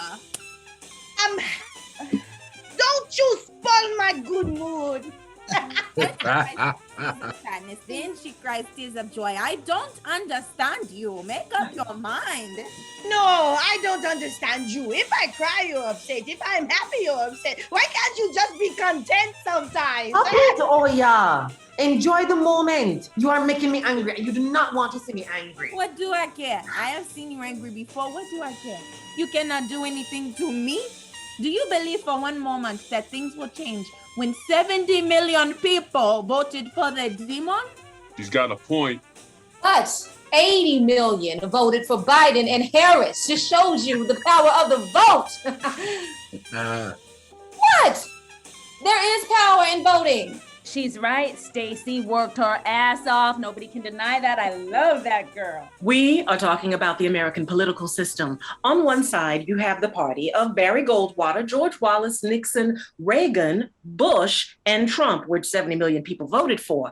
And on the other side, you have a president that got a blowjob. Shut up, Richard. It's true. You can't compare Brother Bill getting a blowjob to Trump being responsible for thousands of people dying from corona. Y'all don't want to get me mad up in here. Y'all gonna make me lose my mind up in here. Yeah, up in here. One thing I know, the White House will never be the same since Barack and Michelle was living there. And you know he was getting the blowjobs, my man Barack. Better spray that White House good once Trump leaves, light some sage in every area. As I was saying, on the Democratic side, you have the party of the Kennedys, LBJ, Jimmy Carter, Bill Clinton, Barack Obama, and now Biden, Kamala. Which side would any common sense person want to be on? A Black woman is vice president of the United States. Did you ever think we would see the day? No, I never did, Maya. This is a glorious moment for Black people, for all people. You wish I could be as excited as you all are, but she's But not. what? Her record hasn't been so great when it comes to Black people, you know? Here we go. Now speak on it. Talk to me about all those brothers and sisters Kamala put in prison and are still in prison. Some of them were my friends. Shit, maybe some of them belong in prison. Oh, Richard, with all due respect, fuck you. Fuck me? Did you say fuck me? Fuck you. Lord, my goodness. We were just joking around, Miss Angelou. This is no joking matter, Tupac. Winning the election gives Black people hope. It's a step in the right direction, isn't it? Look, me don't trust no politician. I don't care what side of the aisle they're on. And let's not forget that Biden is responsible for putting a lot of Black people in prison too. Both Biden and Kamala made mistakes, but people are allowed to make mistakes. I believe their hearts are in the right place. We have to give them a chance. It's a democracy, and they were elected and won fair and square. Democracy means hypocrisy. My sentiments exactly. Mine too. I have a very difficult time believing and trusting any Black woman willing to sit behind a desk and send Black people to prison. I have a difficult time with that. So you want to leave it like it was. You want to leave it to them to lock our people up because they will gladly lock us up and throw away the key. That's what they do. What's that guy's name again? The one in San Fran. Oh, you talking about Willie Brown? Ah, that's him. Wasn't he 30 years older than her? Sounds like a business decision to me. Now she with a white boy. Business decision. Ooh, you all sound like a bunch of old church ladies gossiping at the beauty parlor. Get your minds out of the gutter. Right? Why do Black people do that, acting like a bunch of haters? I'm not hating, I'm just stating. Are you having reservations because she is a woman or a Black woman? Or because she's with a white man? She has enough to do without judging up her past. You see all they have to do or have on their plate trying to clean up what Trump left? And he left a big old mess. She's the best person for the job, point blank, period. And she brings it real and raw. Y'all need to shut up talking about making somebody mad up here. She is where she is by divine appointment, and she has divine work to do. All of you need to consider that. Divine work. Well, I hope you don't believe the elections are going to change everything. There are way too many issues. Systemic racism, police murders, judicial system. All that. And we still have Corona raging out of control. That's right. We all know Trump is responsible for Corona killing people all over the country. And it's not all about health issues. People of color are usually the first responders. So if anybody is going to get the disease, it's going to be the first responders. They need to bring that man up on crimes against humanity. That's right. Look, we need to think about solving our own problems. We cannot depend on politicians. We'll never get anywhere depending on politicians. I strongly disagree. Our movement in the 60s totally and irrevocably changed the political landscape of the entire country. You cannot arbitrarily dismiss that. Dr. King, the last thing I want to do is take away from any of your many accomplishments, but there is so much more to be considered in today's world. That's why we are here, right? To discuss what's going on since we left the planet. She is right. That is why you were summoned. Thank you, Oshun. To start with, we need to teach our boys to stop fornicating all the time and to be aware of loose women and stop dancing and drinking and having a good time all the time. Stop with the random sex. Into Instagram, Twitter, and all that mess only destroys your brain. That's right. I see you are learning. Sex is not an activity for children. We have to stop allowing babies to have babies. No woman should have a child until she is 30 and no man until he is 35. What? Okay, wait a second. No sex until 35. No. Have you lost your mind? That might not be the most ridiculous thing I've ever heard, but it's right up there. It's way up there. I had 8 children before I was 20. That's my point. We cannot afford that type of irresponsibility. Irresponsibility, you call it. I have 12 children. 12? Okay, and another 13 altogether. But one thing you should know, I take care of all mine. But everybody can't be movie stars, rock stars, and athlete. The prize buck, just like during slavery, and young Black boys will think they can do the same thing and haven't even graduated from high school, yet they relish in being players and pimps and dogs. And not your problem, that's a problem. Every time a Black man says, not my problem, you look behind him and there's a problem. No, not my problem who anybody grind with. It ain't nobody's business who I grind with. I don't believe in one man, one woman, no way. Look, I have my own way, and my way ain't nobody's business but mine. Okay, who are you to judge my life? I don't live to be perfect. But before you start pointing fingers, are your hands clean? My hands are very clean. Oh, yeah, right. Everybody's hands dirty. Everybody, you're not special, you know? How you gonna tell somebody not to have children until they 30? Shit, I started fucking when I was 11. Now, I know that's unusual, and I'm not trying to tell anybody to follow me. Don't follow me, goddammit, shit. I ain't been the best boyfriend, husband, or father. So you telling me what to do? That ain't gonna work. Oh, hell no. Kiss my ass with that shit. Comedians, musicians, and movie stars. Don't think of me as a movie star. Was a booty star. We don't need booty stars. We need to concentrate on developing the brain computer. The Black penis works just fine, obviously. What is with you and the penises? She didn't get enough when she was alive. Oh, I got plenty. We have to have a plan of action. If you have a better plan, I'd like to hear it. You call that a plan? Clearly, you've got your own agenda, Dr. Welsing, or had, but nobody is going to listen to you because it is simply the most unrealistic suggestion I've ever heard. I still have a large following, even in the afterlife. Do you? My legacy speaks for itself. Raising in the Sun, the most celebrated Black play ever, which I was in at the Apollo Theater, by the way, 1984. I know, you were excellent. Oh, you saw me. Oh, shit, my humble beginnings. But back to the subject at hand. I don't know how anybody can mandate sexuality. That's crazy.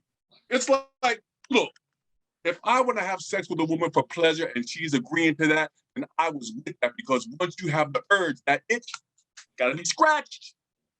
Isn't that why you got locked up, playing around with all those girls? No, I got locked up because that B lied on me. But weren't you in the hotel with her? So what? She went to his room. What did she think was going to happen? Because a woman goes to a hotel room with a man doesn't automatically translate to having sex. The thought of that is repugnant.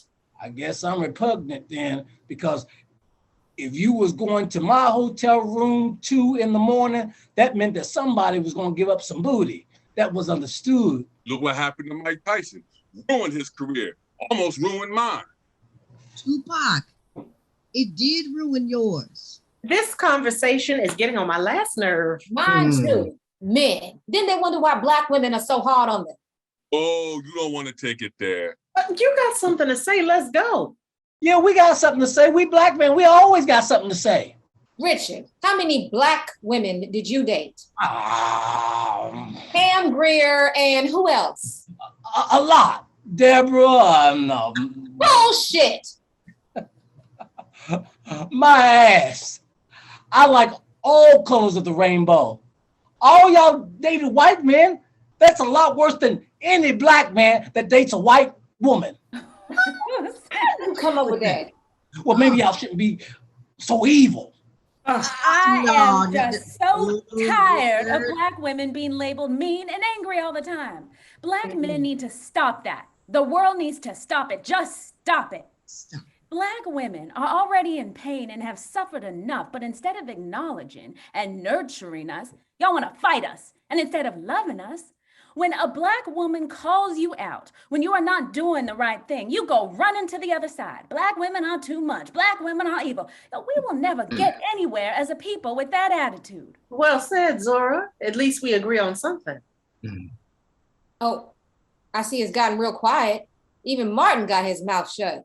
Well, I'm silent because I know when to stay silent. Opening your mouth right now might get you into trouble. Yes, not to put your business in the street, but everybody has heard about you and your mess. At the risk of defending myself, I believe that want to stay quiet a little bit longer, Martin. And look, I know I cannot believe anything that J. Edgar Hoover said about you because he's just a liar. Everybody knows that. J. Edgar Hoover was one of the biggest hypocrites and murderers in American history, coming after Malcolm and Martin, trying to hide the fact that he himself was a faggot. Notice how he used the word, Dr. Welsing. I noticed. Point taken. From what I have seen, the only one of these men that is remotely sincere and honest when it comes to relationships is Malcolm. Yes, that's true. I don't know how the rest of you are role models for young and can't keep it in your pants. Look, I love my Black women. Got nothing but respect for y'all. Maybe if we did more fucking, we wouldn't have so many problems. Keep your mind on the PUSSY. My father died fucking. My father was 57 when he died. The woman was 18. My father came and went at the same time. Richard, what does that have to do with anything? Nothing. I just felt like saying it. Know what all the fuss is about? Back in my time, a Black man was expected to marry a Black woman, and that man was the head of the family. Nobody was even thinking about being with a white woman because thinking about it might get you killed. And that white man would, well, you know, they just come and take what they wanted. Most times the Black man would just have to sit there and wait, take a walk in the woods. What did you think that did to that man? That's why so many Black men be running after these white women, because it was taboo for so long and dangerous. Black man get him a white woman and it's like spitting in a white man's face. Here, take that. Now, I'm not saying that's how it is all the time, because love is love, and sometimes people find love anywhere they can get it, anyway or however it comes. Now that's the gospel truth. I hope you heard her. Man, y'all getting too deep. Sometimes a brother just wants to get laid. Black, white, Spanish, Asian, don't matter once we horizontal. No matter where you go. You see the same hoes. Sorry, I couldn't resist that. Are the only people on this entire planet who have been taught to sing and praise our demeanor. I'm a bitch, I'm a hoe, I'm a gangster, I'm a thug, I'm a dog. If you can train people to demean and degrade themselves, you can oppress them forever. You can even program them to kill each other and they won't even understand what happened. Damn. Hit me where it hurts, because that's some real shit. But you saying that it's not going to change nothing? People are still going to drink, get high, and they're still going to fuck. That's what humans do. I still want to know how you're going to change that. I know it seems impossible, but we have got to try. Our very survival depends on it. Our survival depends on not having babies. Are you listening to yourself? How that sound? Totally unrealistic, you know. I mean, I hear what you're saying, but I wasn't trying to be with no hoes. I had my standard. Lady, take it easy. Hate to sound sleazy, but tease me. I don't want it. It's that easy. Oh, have a sense of humor, Francis. Damn. That's Dr. Welsing to you. I knew that would mess her up. I understand what Dr. Welsing is saying. We have to remove the evils, the vices, the alcoholism, drug addiction, casual sex, all vices that are still destroying the moral fiber of our communities. That on us. We cannot expect white people to do it. But they the ones pumping drugs into the community, not us. But we are the ones using them. But don't you get? Ain't no drug factories in the hood. Talk to the CIA and how they pump Compton and Watts full of crack back in the 90s. Then they arrest us and threw us in prison to make money off us for being strung out. They were the ones that ruined families and communities all over the country. It should never have been a crack epidemic if they didn't fund it, supported by the United States government under Ronald Reagan himself. Talk about that. Just say no to that. The drug epidemic is going on right now, affecting mostly white people, but they get to go to rehab because it's a health issue. But when it's us, we get put in prison because it's a crime. Speak on it. That's what I'm saying. You just can't blame it all on us. Oh, shit. Would you look at this shit here? You see what I have been saying. They done lost their cotton-picking minds. Unbelievable. No, it's believable, all right. What year is it again? 2021? My Lord, my God. Bobby goddamn. Chickens are still coming home to roost, I see. Stop the steal. Kiss my black ass. Unbelievable. Wow. They stormed their own capital like that. You think they will give a damn if black people? I know one thing, they better not come up in the hood with that nonsense. They would unleash the fury of hell. Look at them. So what? We can unleash hell too. They got a lot of nerve talking about stop and steal. Fuck them. What about us? Hypocrites. Their government, their unjust laws have just turned against them. Can you imagine if that was us attacking the White House? The steps of the Capitol would be red with black blood. I know that. And those that didn't get killed would get dragged off to prison that same day. They like putting black people in prison. Because that's what America means, prison. But that should show us something. There comes a time when violence is necessary. There comes a time when we better fight. We fought in all their wars. They sent black people to Germany and black people bled. They sent black people to the South Pacific to fight the Japanese and we bled. They sent black people to Vietnam and Iraq and Afghanistan and we bled. But when it comes to standing up for our own rights here in America, we don't have any blood. How are black people going to be nonviolent with all the violence being heard upon us right here in America? Look at them. Malcolm, I'm concerned when I see white people storming the Capitol. I am. They are challenging justice. They are challenging humanity. I am concerned about brotherhood and truth, but we can never advocate violence for. Through violence, you may murder a murderer, but you can't murder murder. Through violence, you may murder a liar, but you can't establish truth. Through violence, you may murder a hater, but you can't murder hate. It's hard for anyone intelligent to be nonviolent. Everything in the universe does something when you start playing with its life, except Black people. A man with a rifle or a club can only be stopped by a person who defends himself with a rifle or a club. This is equality. I have never seen a racist that was not willing to be violent. Look at them. Courage is the inner resolution to go forward despite obstacles. Cowardice is submissive surrender to circumstances. Courage breeds creativity. Cowardice represses fear and is mastered by it. Cowardice asks the question, is it safe? Expediency asks the question, is it politic? Vanity asks the question, is it popular? But conscience asks the question, is it right? We cannot stoop to their level. That is a very low bar, Malcolm. Fear. It's fear. They feed into the fear, you know? That's why they storm in the capitals. Fear. They don't need an excuse.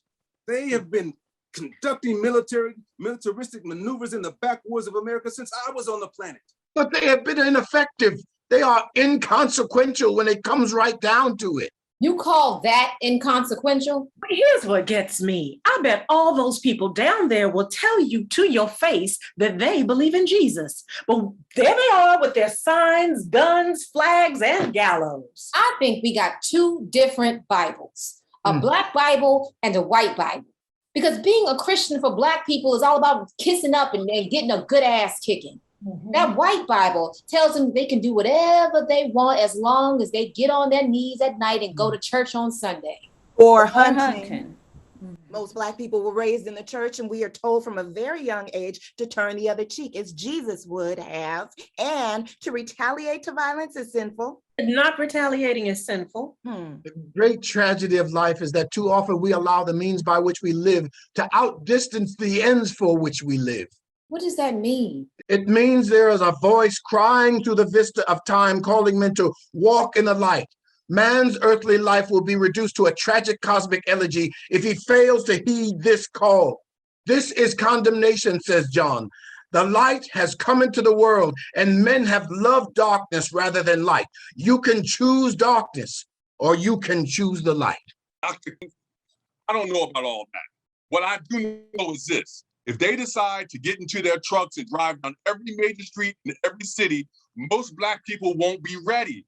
The only Blacks that are armed and ready are the gangbangers, the Crips, and the Bloods will be ready. The Vice Lords and the gangster disciples will be ready. The Latin Kings and the Black Keystone Rangers will be ready. But everyday average Black person is not ready for that. And that is on us. Black people need to be ready. Lord, isn't that a scary thought that we would have to depend on the gangbangers to save us? That's better than them killing each other. I don't know. Black people in the South have guns too, and they can shoot because they go hunting to put food on the table. Hell, I can shoot a gun if I have to. Glad you're not shooting guns anymore. Look at them. When white folks come, they bring a mob and they always outnumber you. And they know most times Black people will stand and watch the man or woman be hung or shot rather than come to that person's aid. You ain't never lied. Every Afro-American should have a Winchester rifle at a place of honor in their home. I guess today it would be a AK-47 or an AR-15, and it should be used for the protection against anybody that comes through the door uninvited. When the white man knows he runs the risk of biting the dust every time his Afro-American victim does, he will have greater respect for Afro-American life. The more the Afro-American yields and cringes and begs, the more he is insulted, outraged, and murdered. Amen to that. Malcolm, you're laughing. Oh, it feels so good to hear Sister Ida B. Wells tell it like it is. America is so hypocritical and paradoxical that if you don't have some sense of humor, you will crack up. You'll go crazy and they will take you to the insane asylum. I'm here to tell you.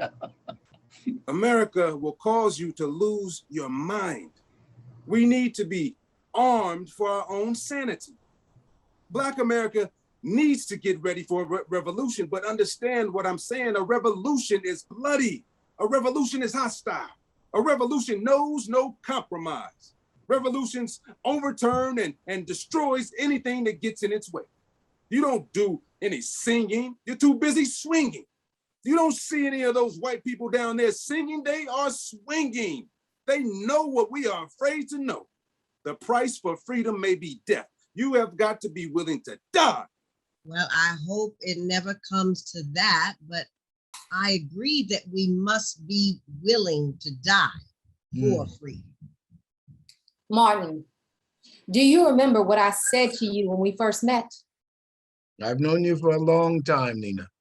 I told you in Selma back in '64 that I am not nonviolent. Yes, I remember that. That's when you sang that song. What song? You know the song you sang, Mississippi.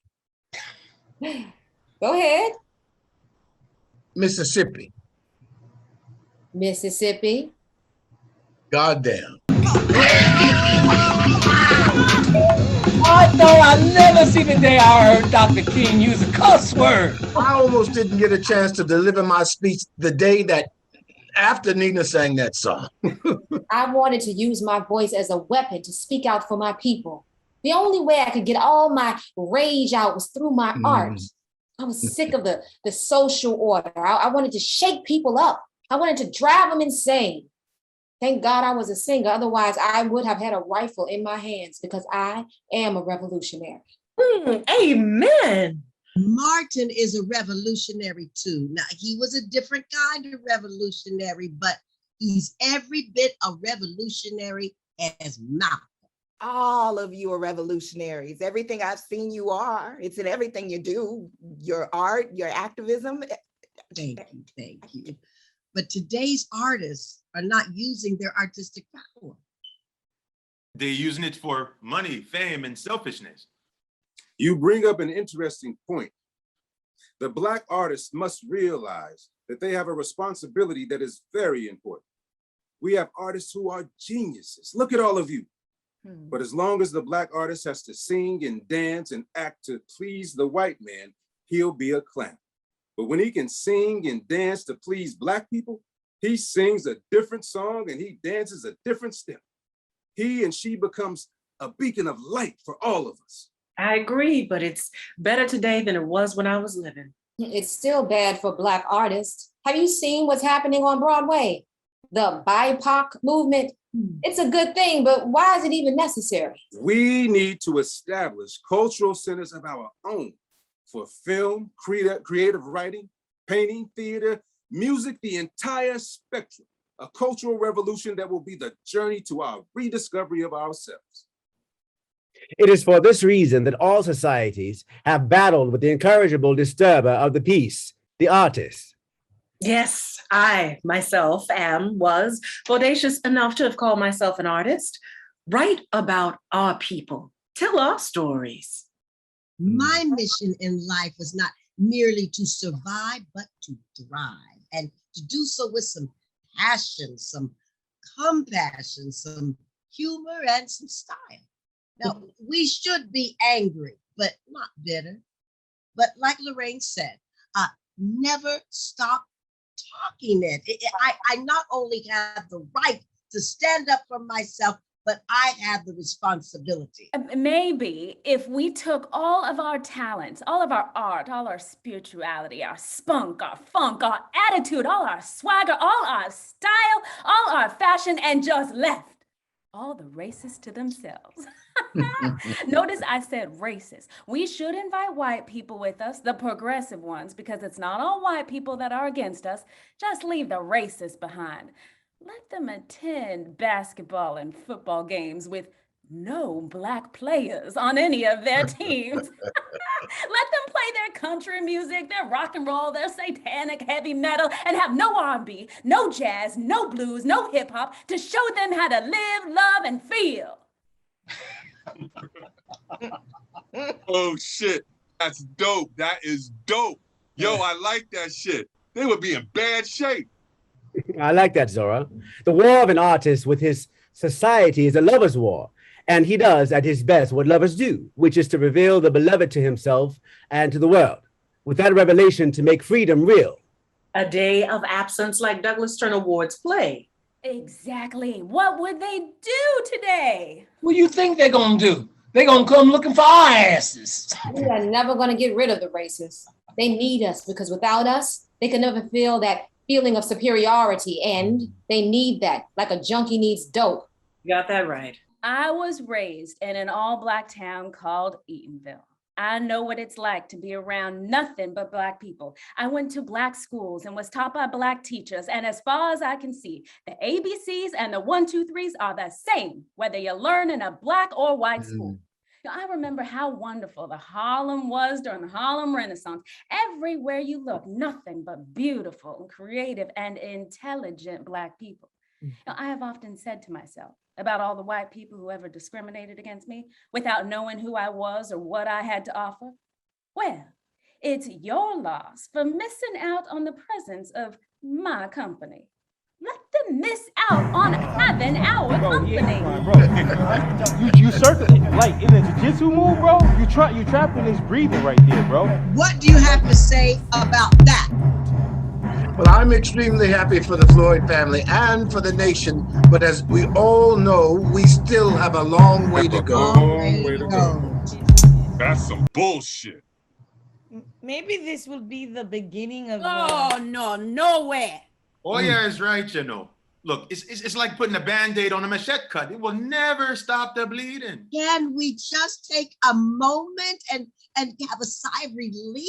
Because it could have been worse. They could have let that man go. With the video tape of his execution, they couldn't have done Well, that. they had the video of Rodney King. They had the video of Eric Gardner. They had the video of Tamir Rice. They had the video of Philando Castile. They had the video of Dante Wright shot because she didn't know if her gun was on the left or on the right.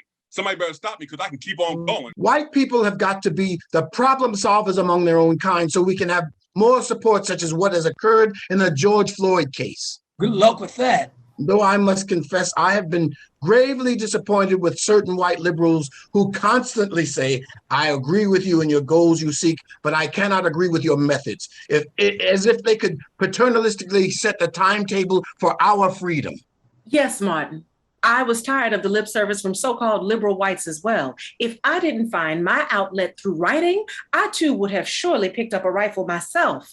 I don't want to hear sweet talk coming from liberals saying they identify with my cause. We need radicals that are ready to step up and take off their shirts and ties, their dresses and high heels, and pick up a weapon and die if they must, not for our cause, but for their own cause.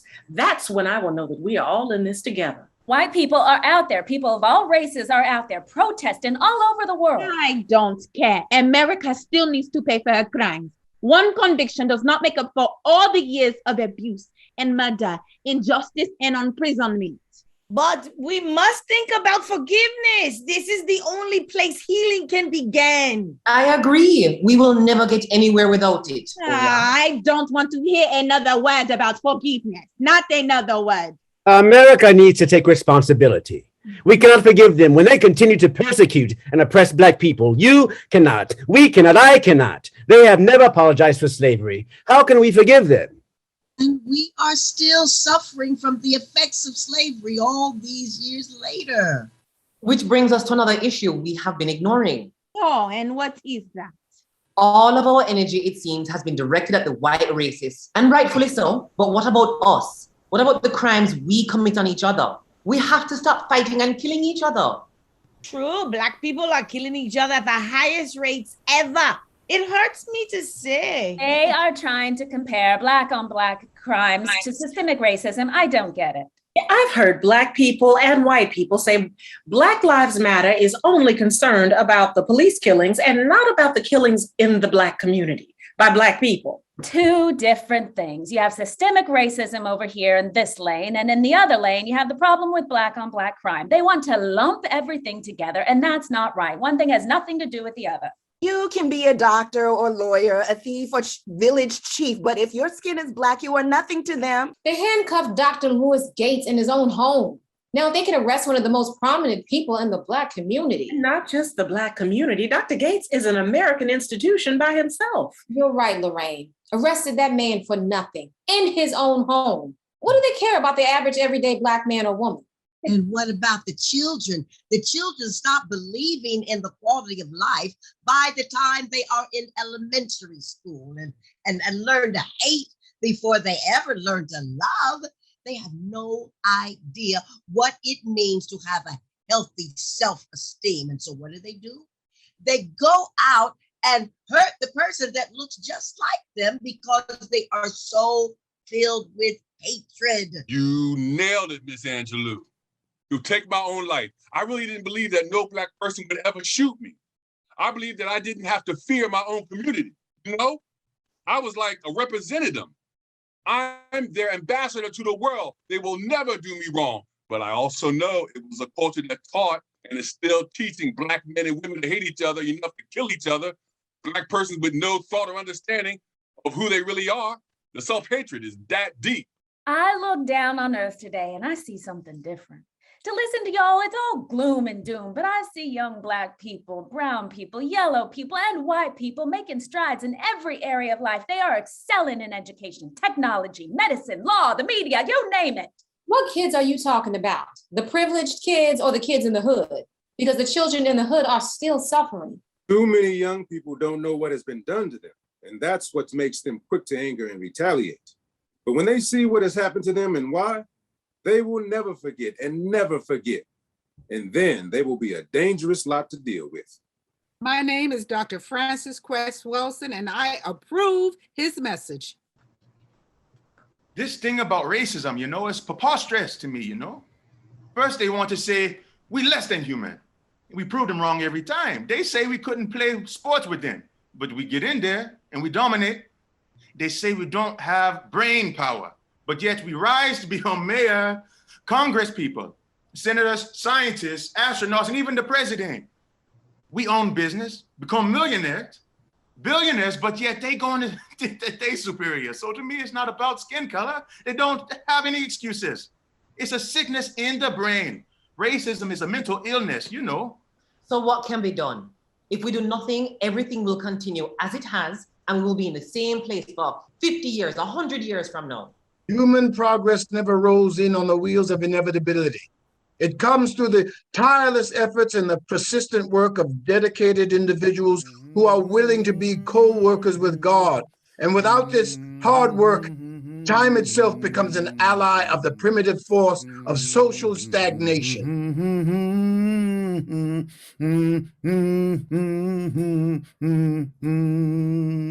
We are colored Yankee soldiers who enlisted for the war. We are fighting for the Union. We are fighting for the law. We can shoot a rebel further than a white man ever saw as we go marching on. Glory, glory, hallelujah. Glory, glory, hallelujah. Glory, glory, hallelujah, as we go marching on. Look there above the center where the flag is waving bright. We are going out of slavery, we are bound for freedom's light. We mean to show Jeff Davis how the Africans can fight as we go marching on, as we go marching on. We are colored Yankee soldiers, just as sure as you are born.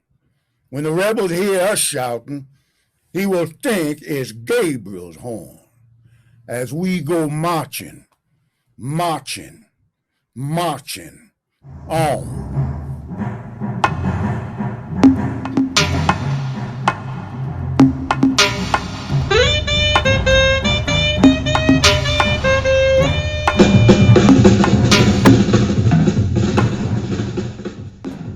Excuse me for eavesdropping on y'all's conversation. I don't recognize you, sir. I'm sure you don't, but I recognize you. I recognize all of y'all. My name is not important, at least not at the moment. Seems we are in an urgent situation here. I've been listening all along. You've been around the creek, up the mountain, down the mountain, around the bend, trying to figure out what we need to do about our present predicament. Got that right. Seems to me y'all done left something out. I mean, you beat around the bush at it, but seems nobody wants to take a look at it for what it is and might be.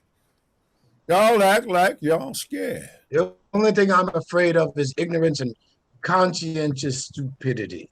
With all due respect, sir, you can talk about nonviolent resistance, which I do believe works sometimes. But what happens when it doesn't work anymore?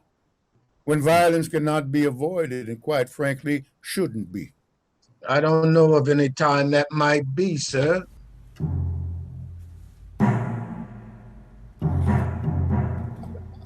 I don't know about that.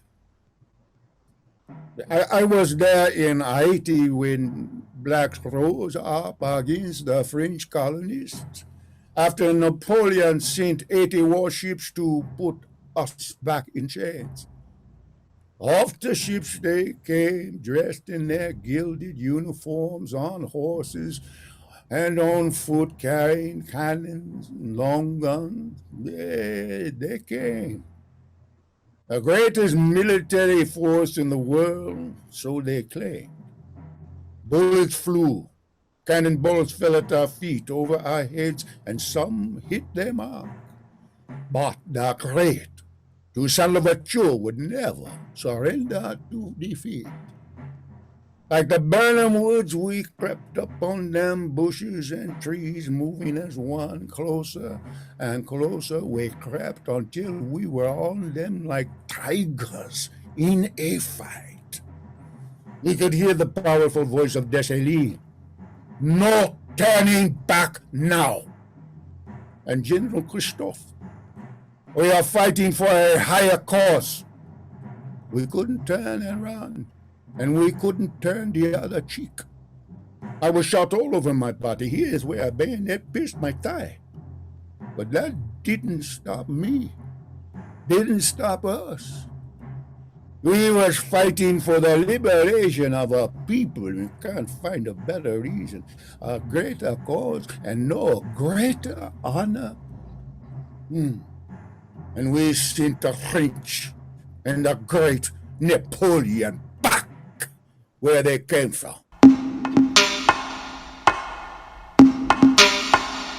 I was there when standing next to Crispus Attucks when the British marched on the colonists too, right there. He screamed, "Stand your ground, don't be afraid."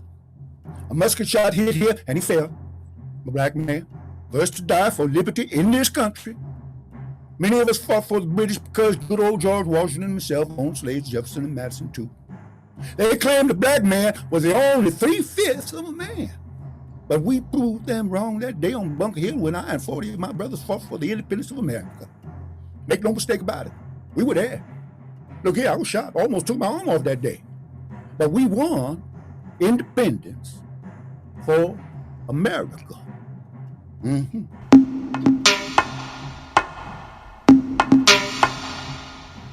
When the Civil War come along, I come off the plantation in the South, and I come from the North, New York, Philadelphia, Boston. No black person could sit passively by and allow others to fight for us, fight for our freedom. The Battle of Sumter, Bull Run, Chattanooga, Shiloh, Antietam, Gettysburg. We were there. I was there. If we didn't fight, this country would be waving the Confederate flag, and where would we be then? I don't know about you, but I hate to think about that. So many bodies fell. We couldn't take a step without stepping on a lifeless body on the ground. I fell too. Round pellet to my skull, but that didn't stop me. Didn't stop us. We kept coming and coming and coming. We don't die, we multiply. I fought in World War I too. 369th Division from Harlem, Hellfighters, the Germans called us because they said we fought like we'd come out of hell.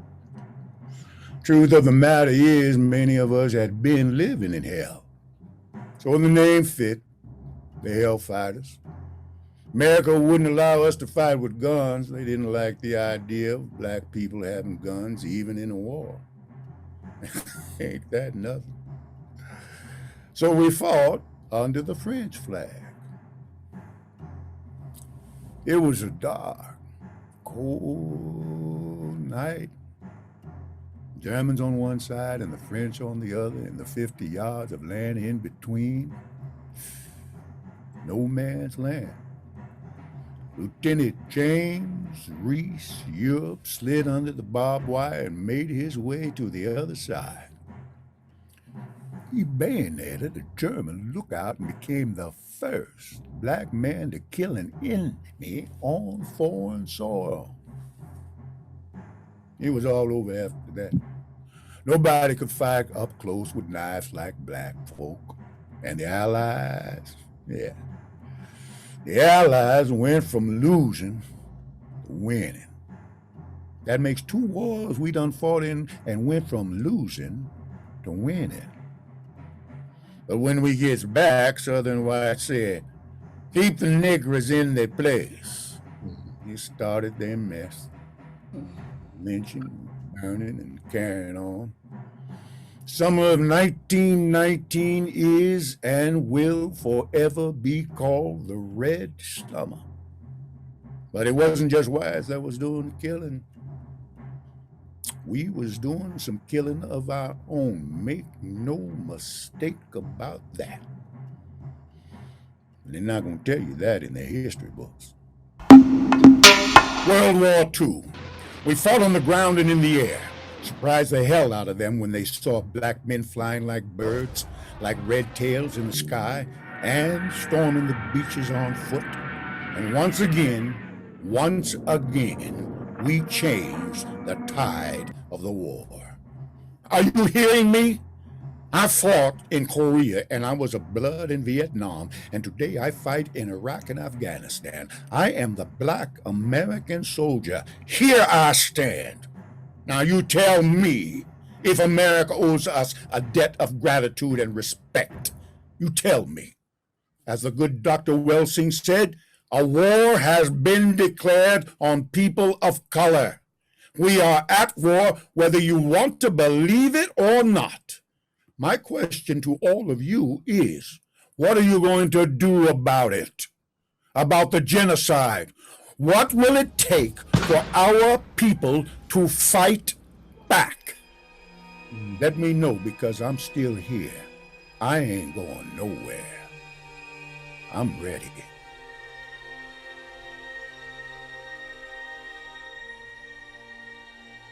I'm honestly afraid to get out. Can I? Yeah, you should be. Get out of the car now. Get out of the car. Get your hands off me, please. Get your hands off me. You know what? Get your hands off me. Get your hands off me. I didn't do anything. Don't do that. Nazario repeatedly asks why he's been pulled over before ex-officer Joe Gutierrez pepper sprays him through the open window. Sir, just get out the car. I'm trying to breathe. Ugh. My dog is in the back. My dog is choking right now. Get out of the car. Man, I told him to get his hand out. You told him to get his ID, sir, and his driver's license. Oh my God, please don't tell me he's dead. Please don't tell me my boyfriend just went like that. What are you doing? Hey, bro. You move, I swear to God. Hey, boss. When is enough enough? We built this land with our very own hands. Our blood is in the very soil you walk on. I'm tired of them shooting us, locking us up, putting us behind bars for no reason, for way too long until we rot away like rotten fish. 65% freedom will not do, nor 75 or 85, 100%. That's what we need to be aiming for, nothing else. How do we get there? What do you propose we do? Think about this. I suggest a black militia. They got militias. Why can't we have militias? A militia made up of every able-bodied black person, male and female, between the ages of 18 and 55, armed and ready to go out on a moment's notice. We got everything we need. Doctors, lawyers, military, technical, you name it, we got it.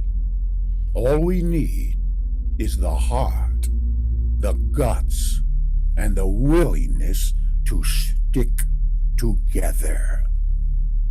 Every time a member of our community is murdered and they refuse to arrest, prosecute, and convict, the militia will go out and find that person and apply our own justice. And if we can't get that person, a representative will do. We do it quietly, guerrilla style, and without any publicity, like ninjas in the night. So no one will ever get caught. But we do it so they know why. They will get the message. No. No. I could never condone what you are suggesting. No. If we must die, let it not be like hogs hunted and pinned in an inglorious spot, while round us bark the mad and hungry dogs, making their mock at our cursed lot. If we must die, oh, let us nobly die, so that our precious blood may not be shed in vain. Then even the monsters we defy shall be constrained to honor us though dead. Oh, kinsman, we must meet the common foe. Though far outnumbered, let us show us brave, and for their 1,000 blows deal one death blow. Though before us lies the open grave, like men we'll face the murderous, cowardly pack, pressed to the wall, dying but fighting back. Yes, sir. Yes, sir. Yes, sir. I'd rather die fighting against injustice than die like a rat in a trap. You see, Yemaya, you see, that is what I have been saying all along. Oya runs and hugs the soldiers. She steps back. Shango, I thought that was you. Shango, it's not you. Shango? Shango. Oshun runs over to Shango and gives him a kiss full on the lips. Oya stands jealous and waits her turn. She too kisses Shango long and full and longer than Oshun. She turns and looks at Oshun, who is pissed. Okay, that's enough of that. Oh. You know where to find me. When it's time, I pray that time never comes. No fear, no fear, no fear, no more fear. That's what freedom means. No fear. What do you want? Justice! When do you want it? Now! What do you want? Justice! When do you want it?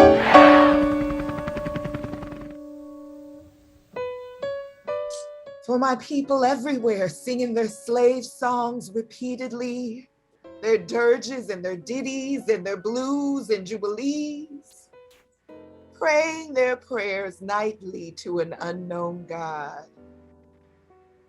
bending their knees humbly to an unseen power.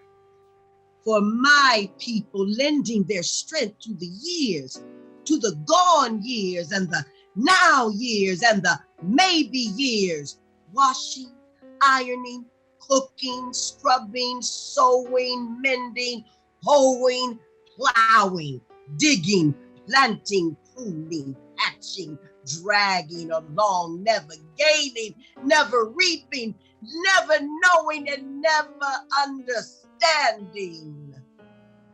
For my playmates in the clay and dust and sand of Alabama backyards, playing baptizing, preaching, and doctor, and jail, and soldier, and school.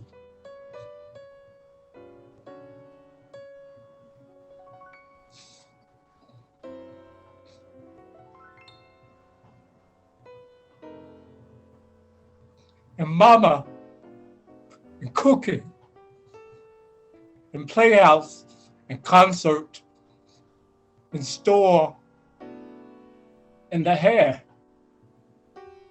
and Miss Chumley and company.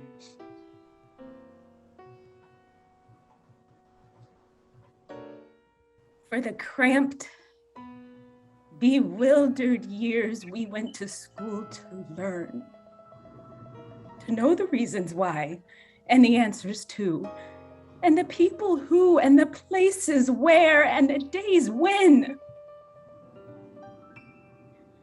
In memory of the bitter hours when we discovered we were Black and poor and small and different, and nobody cared, and nobody wondered, and nobody understood.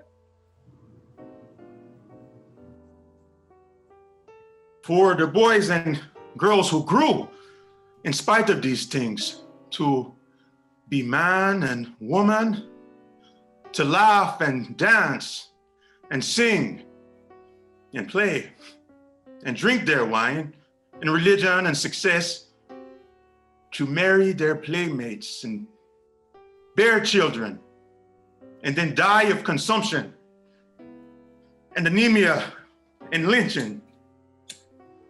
For my people thronging 47th Street in Chicago, and Lenox Avenue in New York, and Rampart Street in New Orleans, lost, disinherited, dispossessed, and happy people filling the cabarets and taverns and other people's pockets, and needing bread and shoes and milk and land and money and something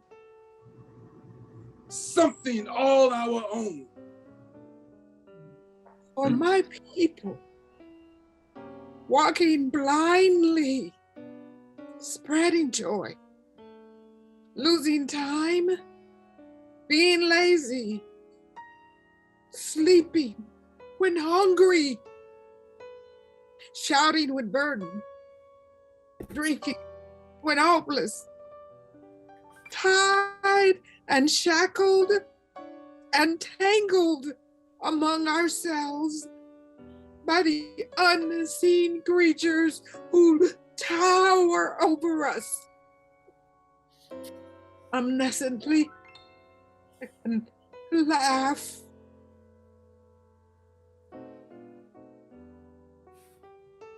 For my people, standing, staring, trying to fashion a better way from confusion, from hypocrisy and misunderstanding, trying to fashion a world that will hold all the people, all the faces, all the Adams and Eves and their countless generations.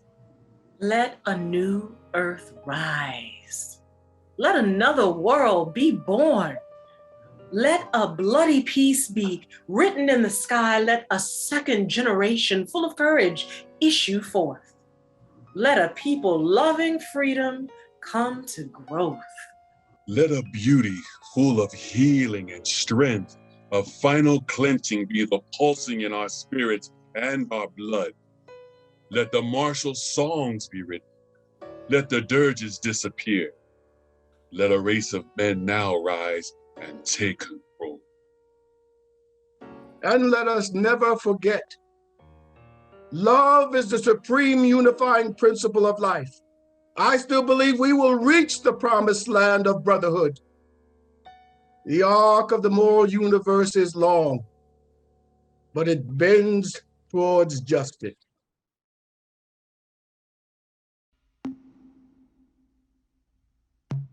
For a period of 270 months. That's 270. That is 10-year addition to the 22.5 years. 25 years.